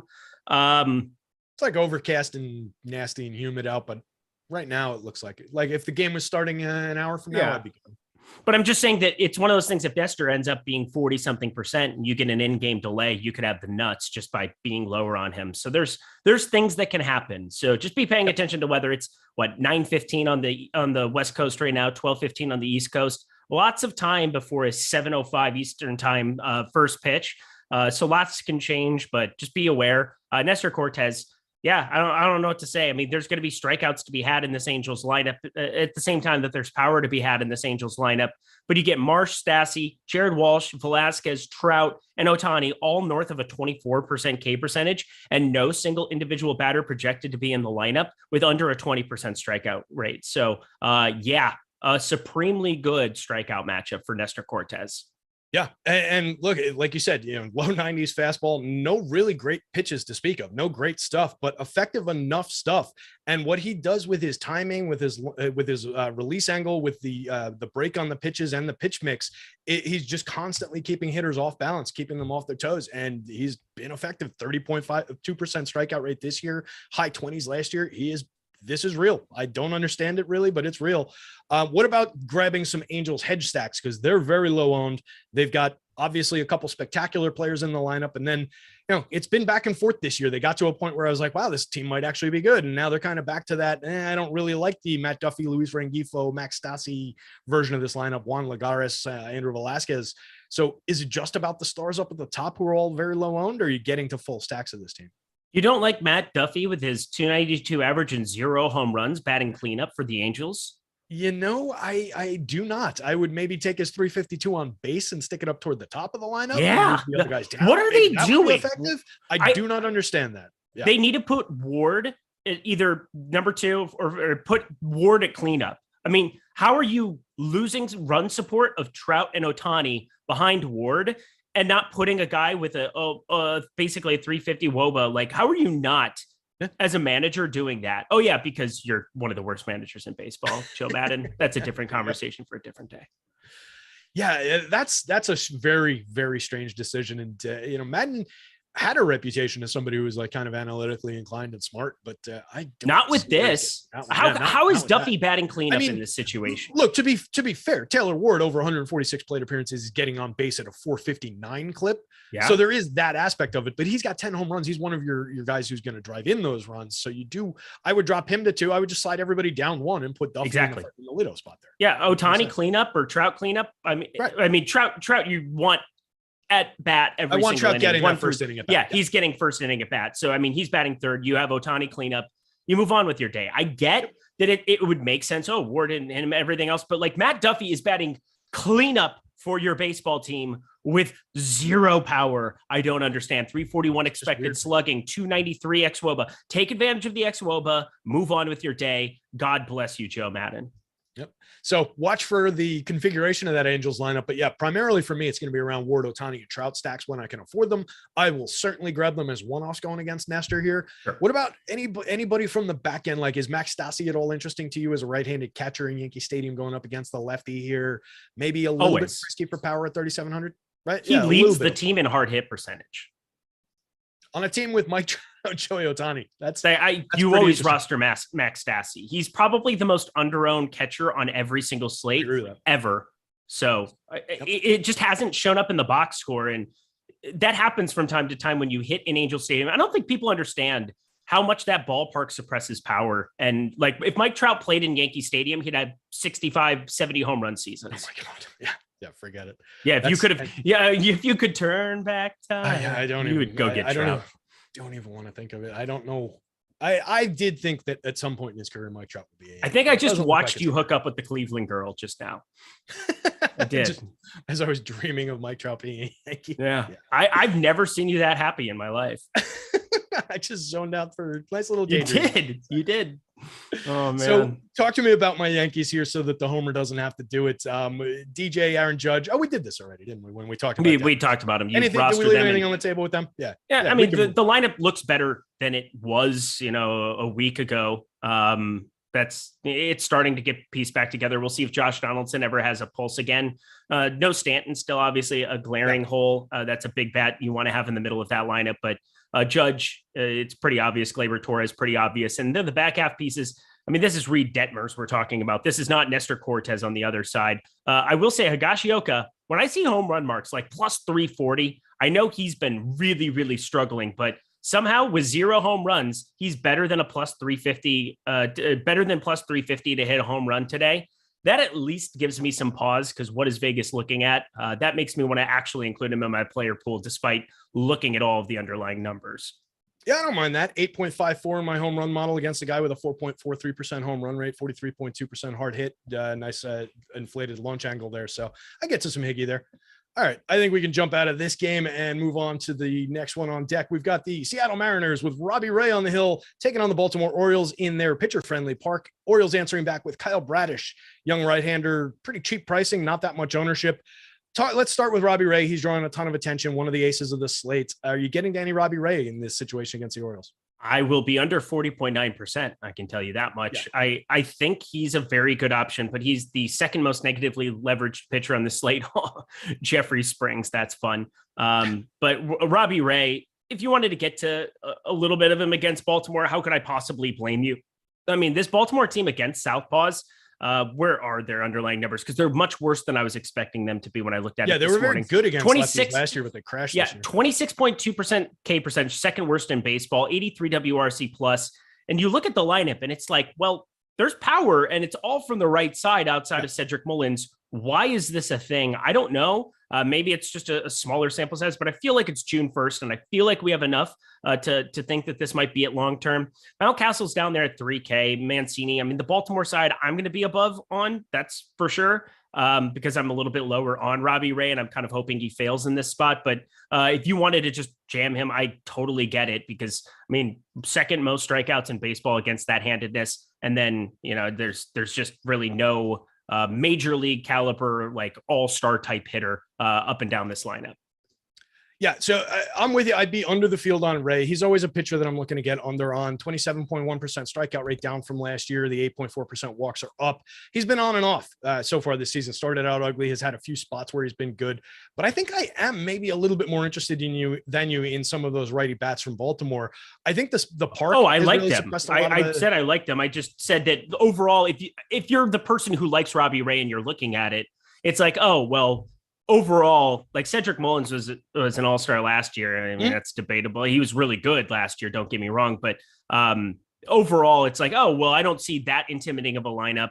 You've got what's his face starting to really show some warts here at the big league level right now. Adley Rutschman. But I feel like Baltimore is going to be a team I get to way too much of today. Yeah, I think I'll be there. Probably end up with too much of them today since I didn't get to enough of them 2 days ago when I featured them, and then they went off and I didn't have enough of them. But for me, it'll be around Hayes, Mancini, Mountcastle, Santander, a little bit of Adley Rutschman, a little bit of Jorge Mateo, maybe some Ramon Urias. He's been frisky for power, 50.8% hard hit this year for Urias, 4 home runs potentially hitting in the middle of the lineup. I do think Mullins is interesting. He might not be in the lineup against the lefty. We'll see what happens here. Switch hitter, but better against righties. I'm interested in looking, and I haven't looked yet at their home road splits against lefties, because we do have those power concerns in their home park do come for right-handed hitters. So specifically, that could be limiting what we saw last year. Good thing I'm here for you, baby. Check this out. You ready? I do. Against Southpaws at home this season, Baltimore leads all of the Major League Baseball with a 28% K percentage. I want you to guess their WRC plus. 62. 59. That was a really good guess. Dead last in baseball. There you go. What about on the road? Do you have that handy? And on the road, here we go. Left-handed pitching away. Bang. Look at this. I'm actually useful today. Look at this Baltimore on the road. They're up the board somewhere because I can't find them at the moment. That's what I suspect. 102 WRC plus, 24.8% K percentage. Look at this ballpark. What a disaster. That's what I suspected. Yep. Because they were downright good against left-handed pitching last year. And I just didn't expect it to fall off this much. So I am flat out blaming the ballpark. Unfortunately, they're playing in the ballpark tonight. So We'll see. What about Kyle Bradish on the other side for a discount? Any love for him? 23.6% strikeout rate going up against a good Mariners lineup, but one certainly with some strikeouts in it. No, actually, I'm English. No, Austin Powers joke. But Kyle Bradish, I rostered him. He put up negative 9.7 last time against Boston. I'm going back to the well. I'm going to play Kyle Bradish again. Look, I get it. Everybody was like, oh, Kyle Bradish, good call, Eric, at 1%. Here's the thing. You're going to get these guys wrong a lot when they're 1% because you kind of are expecting them to get lit up. But it's one of those things where I look at some of his AAA numbers and I look at some of his big league numbers, and I have concerns, obviously. We saw against St. Louis, though, he can piece together an outing, 11 strikeouts. That's the kind of upside you're getting. Cheapest pitcher on the board, sub 5%, a Seattle lineup that, once again, is been decent. I mean, a 112 WRC plus is really, really good against righties on the season, 22.1% K percentage. But as you just laid out for the Baltimore side of things, look at how this ballpark is suppressing power. And Kyle Bradish, I think I just have to roster him in bulk. It was a road spot against Boston. He got lit up. That shouldn't surprise anybody. This is a home spot against a predominantly righty lineup that I just feel he's a better pitcher than what we've seen so far. So 5,800. I love being way overweight to a guy with a 7.31 ERA and a 1.52 whip. What could possibly go wrong? Yeah, and I'll throw another log on that fire, a 5.69% home run rate. We do have some interesting lefties. We kind of talked through part of the Baltimore lineup when we were talking about the Robby Ray side. We do have some interesting lefty bats in that Mariners lineup with Jesse Winker, JP Crawford, who's been overperforming, and then they might go with the version of the lineup that includes Mike Ford, take or leave kind of a power bat, but could be frisky for a home run. And then the player that I'm more interested in than Ford, a dead minimum price Taylor Trammell, who hits from the left side of the plate at the end of the lineup. Could be interesting. Had a nice game yesterday. Highly regarded, a medium regarded, let's say, kind of like 15-15 type of a player, right? 15 homers, 15 steals, one of those multi-toolsy kind of players. So I think he's interesting there. What are you getting to from the Seattle side of things to answer back for your Bradish love? Well, yeah, I'm going to have some Seattle. I mean, let's not kid ourselves here. I mean, this is a team that's flat leverage, 10.9% top stack potential, second best just behind the Dodgers. If you're just behind the Dodgers, Awesemo.com expects you to probably be scoring some runs here in this spot. A 5 implied team total on our top stacks board here. I'm looking at, I just laid out the Kyle Bradish reasoning, and it's just that I expect him to be a better pitcher than we've seen. And we've already seen the K upside against a serviceable big league lineup at this level. So I think that's kind of my rationale there, but I don't know what you could say. Mike Ford, I do expect to be there, but he's just trash. I will say that. Julio Rodriguez, I do like that call for Taylor Trammell. We saw him join the fray. He was in the winning lineup on DK yesterday, 450 expected slugging, 573 for Dylan Moore. If he ends up there or whatever, probably not though. Cal Raleigh, switch hitting catcher, 383 expected slugging, decent numbers from both sides of the plate. It's just a team that you can definitely roster up in bulk, and I really have no pushback. Kyle Bradish has not been good so far. Yeah, I think that makes sense. I was just making a quick little change in my thing here. The apparently there's a catcher on San Diego named Julio Rodriguez too. So Julio Wide Rodriguez popped up as a catcher position. I was like, holy shit, dead minimum price, and he's listed as a catcher today. Wow, roster some Julio Rodriguez. Yeah, nothing like getting that's a different massive stolen base upside from your catcher. Right. Yeah, exactly. Long. Yeah. He's had a great year. Target for me, 14 stolen bases, 6 home runs on the season. Definitely like getting to that kid. I think we covered this one pretty much top to bottom. We both like pretty much all 4 sides of it. White Sox in Toronto. Michael Kopeck on the hill for the White Sox, taking on Hyunjin Ryu for the Blue Jays. Which of these pitchers is better in your mind, and which one will you be rostering for DFS tonight?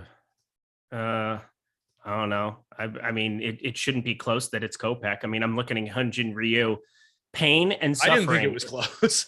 Is all that I just was confused by the question because it made it sound like you were going to say that they're on some kind of level. I was kind of trying to tee it up as like, this is a layup of a question. This is really obvious which one of these. No, my brain exploded a little bit because I mean, unless Hyunjin Ryu got in a time machine and went back to 2020 and joined the Dodgers again, he has been not good in Toronto Blue. That's for sure. 12.4% K percentage is not even useful. 44.4% hard hit percentage. Michael Kopeck is one of my favorite young pitchers in all of baseball. If he stays healthy here, well, it's a problem for my Twins, that's for sure. But I've always loved this White Sox pitching staff. They just produce and produce and produce. Michael Kopeck was a high elite prospect there, 33rd pick back in 2014. That was a long, long time ago, considering he's only 26 years old. So 8 years ago, he was 18 years old when he was drafted at the big league level. He was the can't miss kid. You still saw an 18-year-old going in the first round, just outrageous, but a 2.70 expected ERA this season. That's even better than last season. He was awesome last year out of the pen, and now, he had pen work from time to time, but mostly out of the pen. Yeah. Mostly out of the pen. 24.2% K percentage. You expect him going from a pen roll 36% last season. That was going to come down, but he's still just elite. I look at Toronto as a very good offense, but in its current iteration, I definitely am with the Kopeck side of this one. Yeah, totally agreed. No love at all for Hyunjin Ryu. Definitely want to get to some Kopeck. I think it's pretty easy to get over the 5.8% on DK on Kopeck here. There are enough strikeouts to support some upside in this game in the Toronto lineup. 1.5% owned at 9,400 on FanDuel. I'll temper my expectations a little bit, but I expect I'll have significantly more than that. And I think there's more to come from this kid. I really do. There is a chance as they get like Lance Lynn back and their bullpen continues to struggle, they might move him back to the pen later on. We'll see, but I expect more in terms of the strikeouts in the starter role. So we'll see what happens with him. No Ryu. What about the bats going against Ryu from the White Sox? Luis Robert back in the lineup, but no Tim Anderson now. Still kind of a depleted version of this White Sox lineup. Are you getting to any Chicago bats against Ryu here? Yeah, I thought I would get more of them. I did an early crunch, and it just isn't going to be a team that I get to as much as what I was hoping to. Maybe I'd force a little bit more just because I do think, regardless of the hitters in the lineup, Ryu has been so bad. They're the most positively leveraged team in the top stacks tool for DraftKings purposes, where I'm focused mainly at. It just feels like a spot where if they're going to be under a 5% total ownership share, you should probably be overweight to them for sure. You're going to have to force a little bit more out of the optimizer, it looks like, but with Robert back, with him projected back in this lineup here today, that is useful. Andrew Vaughn hit the jack yesterday to ruin all of my under 0.5 run props in that elite Giolito and Kevin Gausman spot yesterday. So I'm still mad at him. We'll see if Pollock ends up in the lineup. I love how I always turn it into year-long or prize picks, but that is the life of baseball. Jose Abreu, going to be a guy I probably roster a little bit above expectation too. But all in all, it doesn't seem like anybody's getting any attention outside of Robert. So pretty easy to be able to stack whoever you want here. Yeah, I'll keep going back to the well all season long with Jose Abreu. I fully expect him to come around 244, 340, 399 so far this season. Only 5 home runs, a 155 ISO. Still managing to create runs 20% better than average, so that's good. But the power has been out a little bit. The hit tool hasn't really been there for him, but still a 55.9% hard hit. The homers, the power, everything's coming. I'm not worried about Jose Abreu. Yasmani Grandal, similar story. I'm kind of not giving up on him. I just respect the hit tool and the on-base skills from Grandal way too much. What about the Blue Jays going up against Kopeck on the other side? One of the better lineups in baseball for individual plays, at least. And sometimes they come together in stacks pretty well. You getting to any Blue Jays here with like a Vladdy, a Bo Bichette, Teoscar, any of those guys? Saw a thing on Twitter today. I think it was Jesse, actually, one of the guys that DFS guy, Forsaken, his screen name. He's a good dude, it seems like. So Danny Jansen, Alejandro Kirk, and then I believe it was somebody that's not even with them. Heineman isn't with them anymore. But they were 1, 2, 3 in batting average on this Toronto Blue Jays team.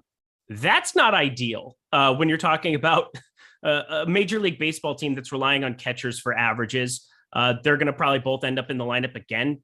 Danny Jansen, Alejandro Kirk with his double dong yesterday. Hard to imagine that they won't have him out there DH and Vlad at first. So we'll see how that lineup turns out. But man, Tapia Biggio projected lineup. This is just I hate the back end of this lineup here, specifically Biggio. We'll see Espinal will probably be on the back half of it as well. Overall, I generally like getting to Toronto when they're going to be low owned, but this iteration of this lineup is just not so good. Maybe I get to a little bit of Kirk again, chase the double dong from yesterday, be one of those guys, but you could always roster Vlad. It's just really been tough sledding for him this season. Yeah, definitely surprising to see Vladdy sitting at just 249, 342, 438. Hitter who went 311, 401, 601 last year, contended for a triple crown all year. I certainly expect him to get back to form. He's still got a 53.6% hard hit, only striking out 16.8% of the time. So we'll get there. I'm not worried about Vladdy. I can get to maybe some extended stacks. Like I don't hate the idea of a Kevin Biggio for the min price from the bottom of the lineup if he's there. George Springer is too low owned up toward the top. Bo Bichette is perfectly fine. Teoscar is the guy that I kind of want to highlight, though. Only 2,700 for Teoscar on the FanDuel slate. This is a guy who hit 32 home runs last season, had a 227 ISO, created runs 32% better than average. This year, 2 home runs, a 185 batting average, a 109 ISO, and creating runs 44% worse than average. Like everybody else on this team, the power and all the numbers are coming for Teoscar. If nobody's going there at the prices he's at, particularly on FanDuel, I'll be happy to get there. All right, perfect. Yep, that's I forgot I was hosting. Let's move on to the Red Sox game. 95 minutes into the show, 5 games left. Hit the like, hit the subscribe, guys. We're not over 100 thumbs. Putting in some yeoman's work here. We got to get over 100 thumbs at least. Cincinnati Reds with Hunter Green on the mound, taking on the Boston Red Sox with Garrett Whitlock coming back. I'm a 0 starter kind of a guy for season long. I had a ton of Whitlock, expecting him to pitch more out of the pen. They put him into the rotation. He's been pretty darn good. Are you getting any shares of Garrett Whitlock going up against the Cincinnati Reds here? Sure am. This is going to be a pitcher especial for me. Garrett Whitlock, 27.3% K percentage, 50.6 degree launch angle in this in Boston here today. That we'll see. It's really chilly out there, 60 degrees in Boston, a little bit of rain. Kind of an interesting game environment to be paying attention to, just because I don't know if people are recognizing that it's that cold outside. We'll see. You've got a 5.1 implied run total here still for Boston. So it's not like Vegas doesn't expect them to go out and smash up Hunter Green, but I am definitely a Hunter Green stan.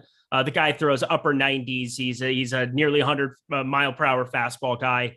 This is going to be a very, very uncomfortable feeling to have as much of these pitchers as what I do. But looking at the board, it's like if you don't play Nestor Cortez and you don't play John Gray, you don't play Robby Ray, and you don't play Jeffrey Springs, which are 4 guys that I'm just going to be lower on, I get the entire board. So I'm going to be jamming Garrett Whitlock even at 20%. I don't think that that's enough at 7K. I prioritize him over John Gray and Jeffrey Springs.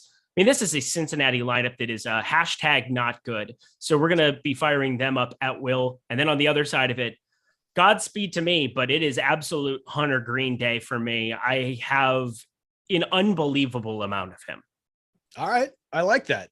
Positively leveraged, significantly positively leveraged on that DK slate. He's pulling 2.9% ownership, a 9.4 leverage score, our most positively leveraged pitcher on the board from like the middle of a board with 2 high-end guys in Nestor Cortez and Robby Ray all the way at the top, and then kind of a plateau in the middle. And Green is firmly on that plateau, as is Garrett Whitlock. Whitlock more popular, slightly negatively leveraged on the DK slate in the 20s, though perfectly rosterable. On FanDuel, below 10% ownership, still technically slightly negatively leveraged, but that's a spot I think you can fire away on against this Reds lineup.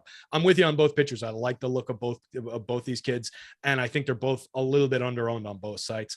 What about the bats going back against them? Are you going to roster any Red Sox hedge stacks against Green? For me, I think that's obviously the much better offense here, and the one that I'm going to be looking to hedge with a little bit more. Yeah, I'm going to have no Cincinnati. I don't even know if I'm going to have a Cincinnati batter. Let me see if I had any in my first crunch. I have one share of Tyler Stevenson. That's cool. Probably not even going to do that. Brandon Drury's had a pretty good run here. That's why he's $5,400, but that's going to be a hard pass from me. And then Slappy McSlapson, Tommy Pham, I think he's back today, so that's cool. But I'm definitely not going to be rostering him. I'm just looking at this team as not one I want to get to in any capacity. I don't think I'm missing out on anything there. And then for the Red Sox side, I generally would get to them here, but the game environment, it's blowing out a little bit to left field, but it is 60 degrees and cold and not the kind of game environment that we've seen of late, where Boston's had a ton of wind blowing out in 90-degree weather 2 weeks ago, that bandbox that it turned into. But I definitely think you can still get to some shares, and I'm going to have enough Hunter Green to really have my sphincter schvinked. So I'm going to have to get to some Boston on the other side. Who specifically, because they are pulling some ownership. So like who specifically are we looking at in that lineup, especially on FanDuel? They're the top 4 hitters all over 15%. See, that's awful. A little bit lower. That's awful. That's going to be a flat out fade for me on FanDuel at that kind of a number, because here's the thing, like Rafael Devers and JD Martinez, they're phenomenal hitters, but you just simply can't do it. If you're looking at the game environment, and if you like Hunter Green as much as I do, it just feels like you can get the rest of the board on an 8-game slate and be really open to moving up. I'm trying to finish first, and I don't want to be holding hands with 15-20% of Devers or Martinez in that Devers kind of a situation. Is pushing 30% on both sides, by the way. What? Yeah. 23% on DK is what I'm looking at here. And again, JD just down at 11%, so I don't have to worry about it so much there. But just even hearing that makes me just want to full fade this team in this game environment. I mean, Trevor Story's been revelatory, but he's now up to 5,500 on DK. Franchi Cordero, probably my favorite bat to mix into things, but he's 3,100 and right overall 0.187 ISO, 333 WOBA on the season. Like, it's just whatever at 3,100. He just kind of makes the stack work if you're trying to make it happen, but I'm not against Green. Yeah, I mean, if you roster Franchi, you're trying to buy that cheap home run, 50.8% hard hit, 11.9% barrels. I don't hate that call. I think that's perfectly fine. He's cheap. He's low on both sides. Yeah. So maybe you work it in with like a Story, but they're a little difficult to roster here against what I think is a good pitcher. So I'm kind of with you on that. I might actually end up with a little bit more of the Reds than the Red Sox here. I don't think much of the lineup here, but it's super low ownership, and on FanDuel in particular, very, very low prices. I think I can get to a few shares. Votto's drawing 11% ownership there, though. I'd rather take a NyQuil than roster a Naquin. Okay, nice. I mean, NyQuil, if you're looking to just like zonk out for the night, it's a way to go. Well, yeah, there you go. Beats it. Jordan left. Jordan's over it. We're going to be in a 2-man for a while, folks. Go ahead. Next game. Love it. So, so maybe some like Nick Senzel, some Tommy Pham for me. Exactly. I do believe in the changes that Drury's made to his swing profile, and I think the power and the output is real, but he's kind of a flood hitter anyway, and he's just, like you said, 5,400 is a lot to ask on DK. 3,300 multi-position on FanDuel, 1% owned. I think I can get to some shares of that. Any concerns before we move on about the pitch count for Whitlock? What I didn't have it on my sheet. I didn't look into it. Color coded if they're at a certain level where it pops up. I just close out of my sheet of this game. Don't worry about it. And now it's give me a second. Do do do do do. Phenomena. Do do do do. Phenomena. Yeah, 85. He got up to 84 last game. So there you go. Okay. I have no. That's enough against Cincinnati. Stop it. Yeah, I think that's enough. The only thing I was looking for there was maybe it comes out and you get the bullpen, but I don't think there's much support for the Red stacks are going over the top with it. Moving on, your Minnesota Twins taking on the division rival Detroit Tigers. Bailey Ober going for the Twins. I like Bailey Ober. You do not. Tariq Skubal going for the Tigers. I think less of Tariq Skubal probably than a lot of people out there. I'm not sure exactly where you come down on him. Why don't we pick up with Bailey Ober from your Twins and start there? What do you think of Ober in this spot against the lowly Detroit Tigers? Yeah, this might be the first time in forever I've rostered Bailey Ober because it's the Detroit Tigers against right-handed pitching. I think must be trying to save time. He didn't even sing for the first time in forever. For the first time in forever. I can, but it's also 9:42 out here and we're 102 minutes into this. So maybe not. Detroit up against right-handed pitching here on the season, dead last in WRC plus in Major League Baseball, 24.3% K percentage. And Bailey Ober, I said, these Minnesota Twins, they make believers. They make me believers on their rotation here this season. I don't know how this is happening because I don't really find anything that exceptional. We don't have a single arm that we just have so many goofy guys, and Bailey Ober, the goofiest of all of them. 6'10", 537 expected slugging, 368 xWOBA. But limits hard contact to a certain extent, 35.7%, doesn't walk guys, just middle of the road. But middle of the road pitchers can definitely go out and succeed against the Tigers. Go Tigers. Pass. I tell you what I like about Ober, even with a 21.6% strikeout rate, like you said, limiting power, 1.72% home run rate, he's got a 13.6% swinging strike rate in there.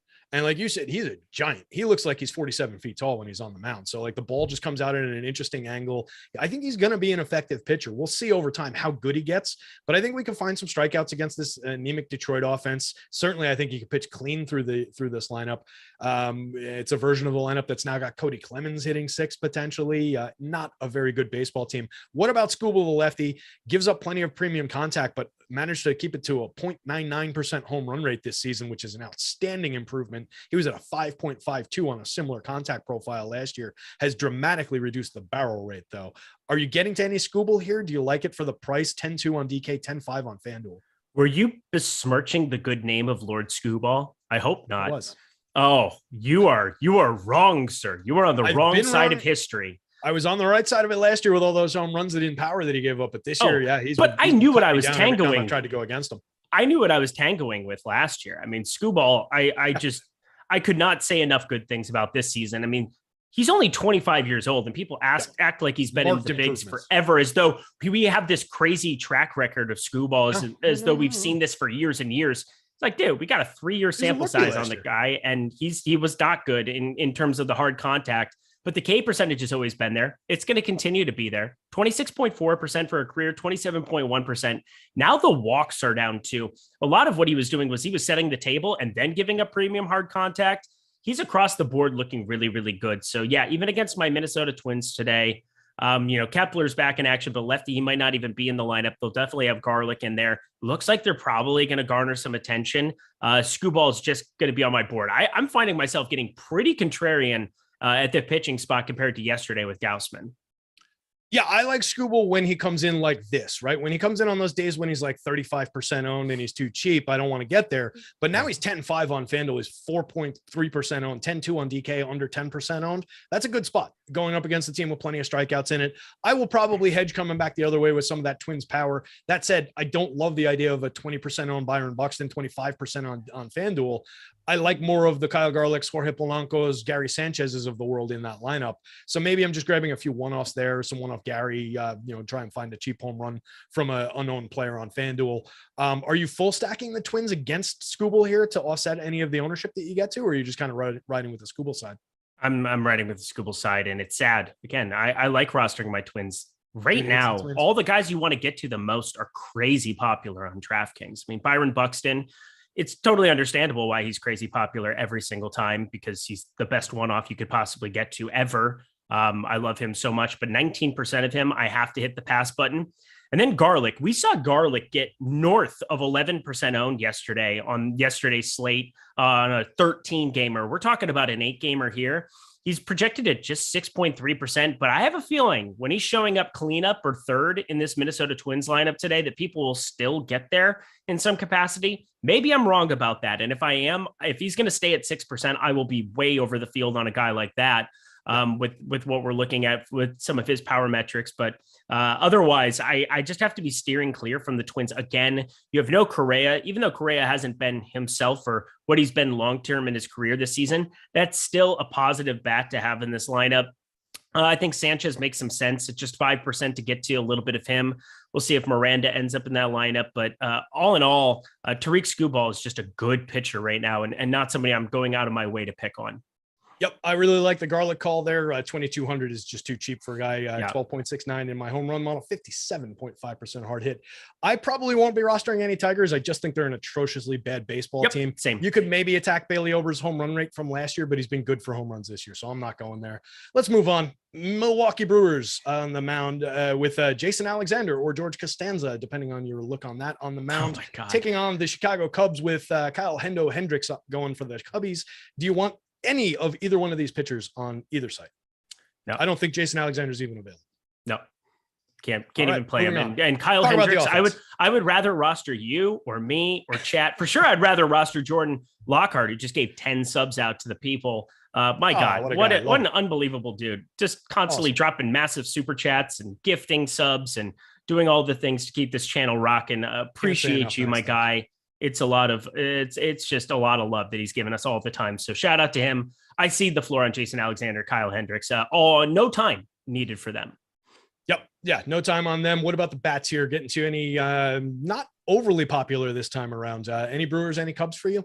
Yeah. The wind turns, it comes off the lake and comes into the ballpark. And all of a sudden nobody wants to roster these guys. And I will definitely be rostering people up against Kyle Hendricks. That's for sure. Milwaukee will be one of my larger stands, I think, on this slate. We're talking about a 6% ownership share, but I don't really know where that is, considering I pulled up Cruncher and I don't see a single bat projected north of 5.3%. That's Christian Yelich, the most popular guy to be getting to. That is in the line. Or I just had a group by outfield. Silly me. Colton Wong, 12.4%. All right, I'll skip Colton Wong. I'll start with Urias, 7.3% for him and work down. Rowdy Tellez, my favorite bat to be getting to, 3,800 from the left side. Yeah, the wind's blowing in slightly. It's not the Wrigley Field we've seen for the last couple days, but it's still Rowdy Tellez, who's just been a monster here this season with his 631 expected slugging. I bet Toronto could use that bat in the lineup right now. That's for sure. They're having issues at first base. I heard that was kind of a joke. That was a joke. I think you'll probably get a quick hang up if you call about the Rowdy for Vladdy trade today. Probably. I have a feeling I would too. Even if Vladdy's numbers down. Probably. I'm just kidding. I'm kidding. I like all those guys. I like some Tyrone Taylor, some Andrew McCutchen. I can always build those guys into stacks here. They're cheap. They're fairly low owned. What about on the Cubs side? Wilson Contreras, Ian Happ, Frank Schwindel, Patty Wisdom with all his power. Any of those bats making it for you against a kid making his major league debut here? Said yesterday, Wilson Contreras was a freebie. He was plus 210 to hit a home run. And when you see stuff like that, that's like autoplay.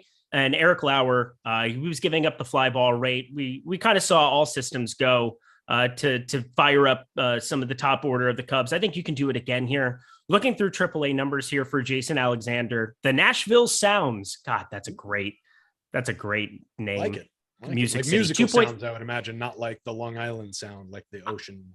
I would assume that. I would assume because it's not a lot of the country music capital of the world. But right. 1.09 whip, 33 strikeouts in 7 games that he started there, 9 total games that he appeared, 33. Doesn't look like, I mean, we can't even roster him, so it's not even worth talking about. But I don't think that this is a pitcher we want to go out of our way to pick on. We were talking about the bats.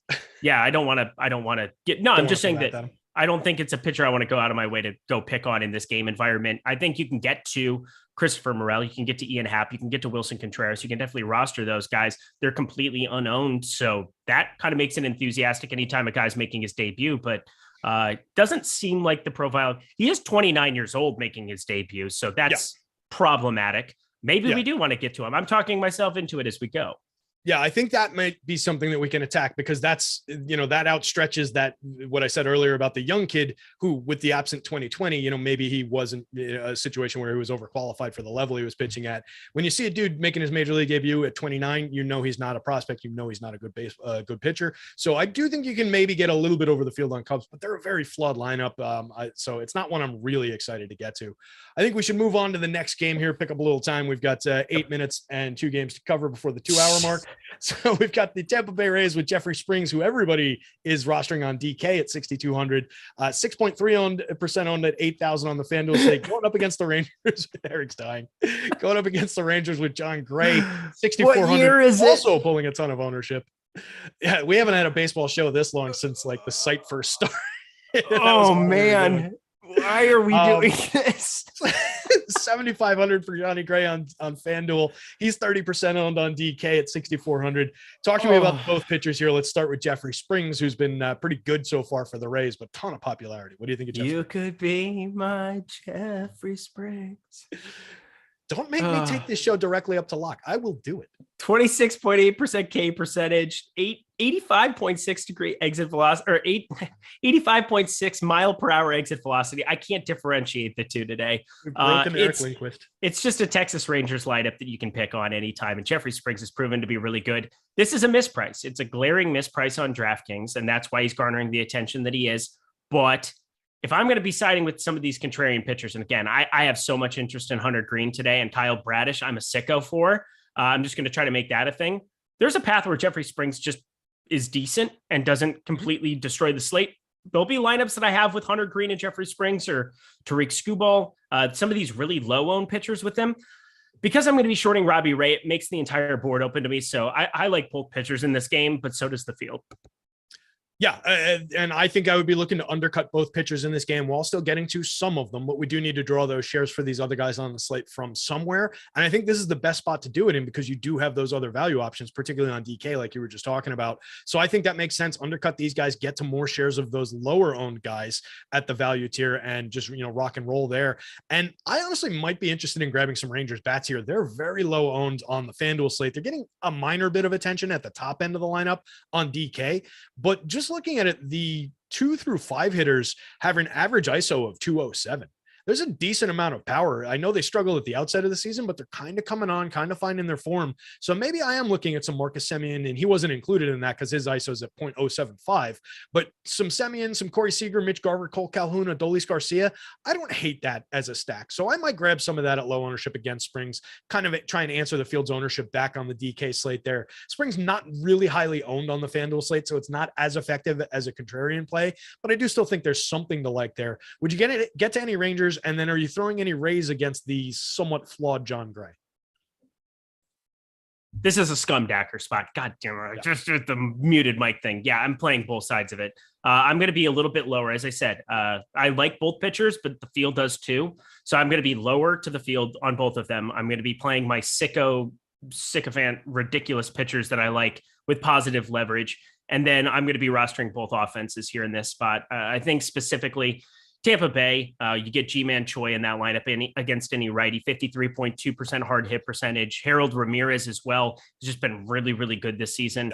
I think pretty much above expectation. Manuel Margot, I just got done besmirching his name, saying that I'd rather go to Adolis Garcia, but that's just because Adolis Garcia has a better long-term profile of a hitter. We know who Margot is. His 338 expected batting average is what it is. So if it's a categorical league, maybe I have to take a look at that a little closer, but for the most part, I definitely prefer Adolis Garcia over him straight up. So there's that. Arozarena is going to start having some of those numbers take off. He's hitting the ball too hard, just needs to start lofting it up in the air to start having some of the results with some of the power, especially with the deep ball. But I'm not concerned about him. So yeah, Tampa Bay, Texas. On the other side, Cole Calhoun, resurgent Cole Calhoun, like cleanup Cole Calhoun this season against righties. Pretty absurd stuff we're seeing out of him. Seager, 582 expected slugging. Talked about Adolis Garcia a second ago.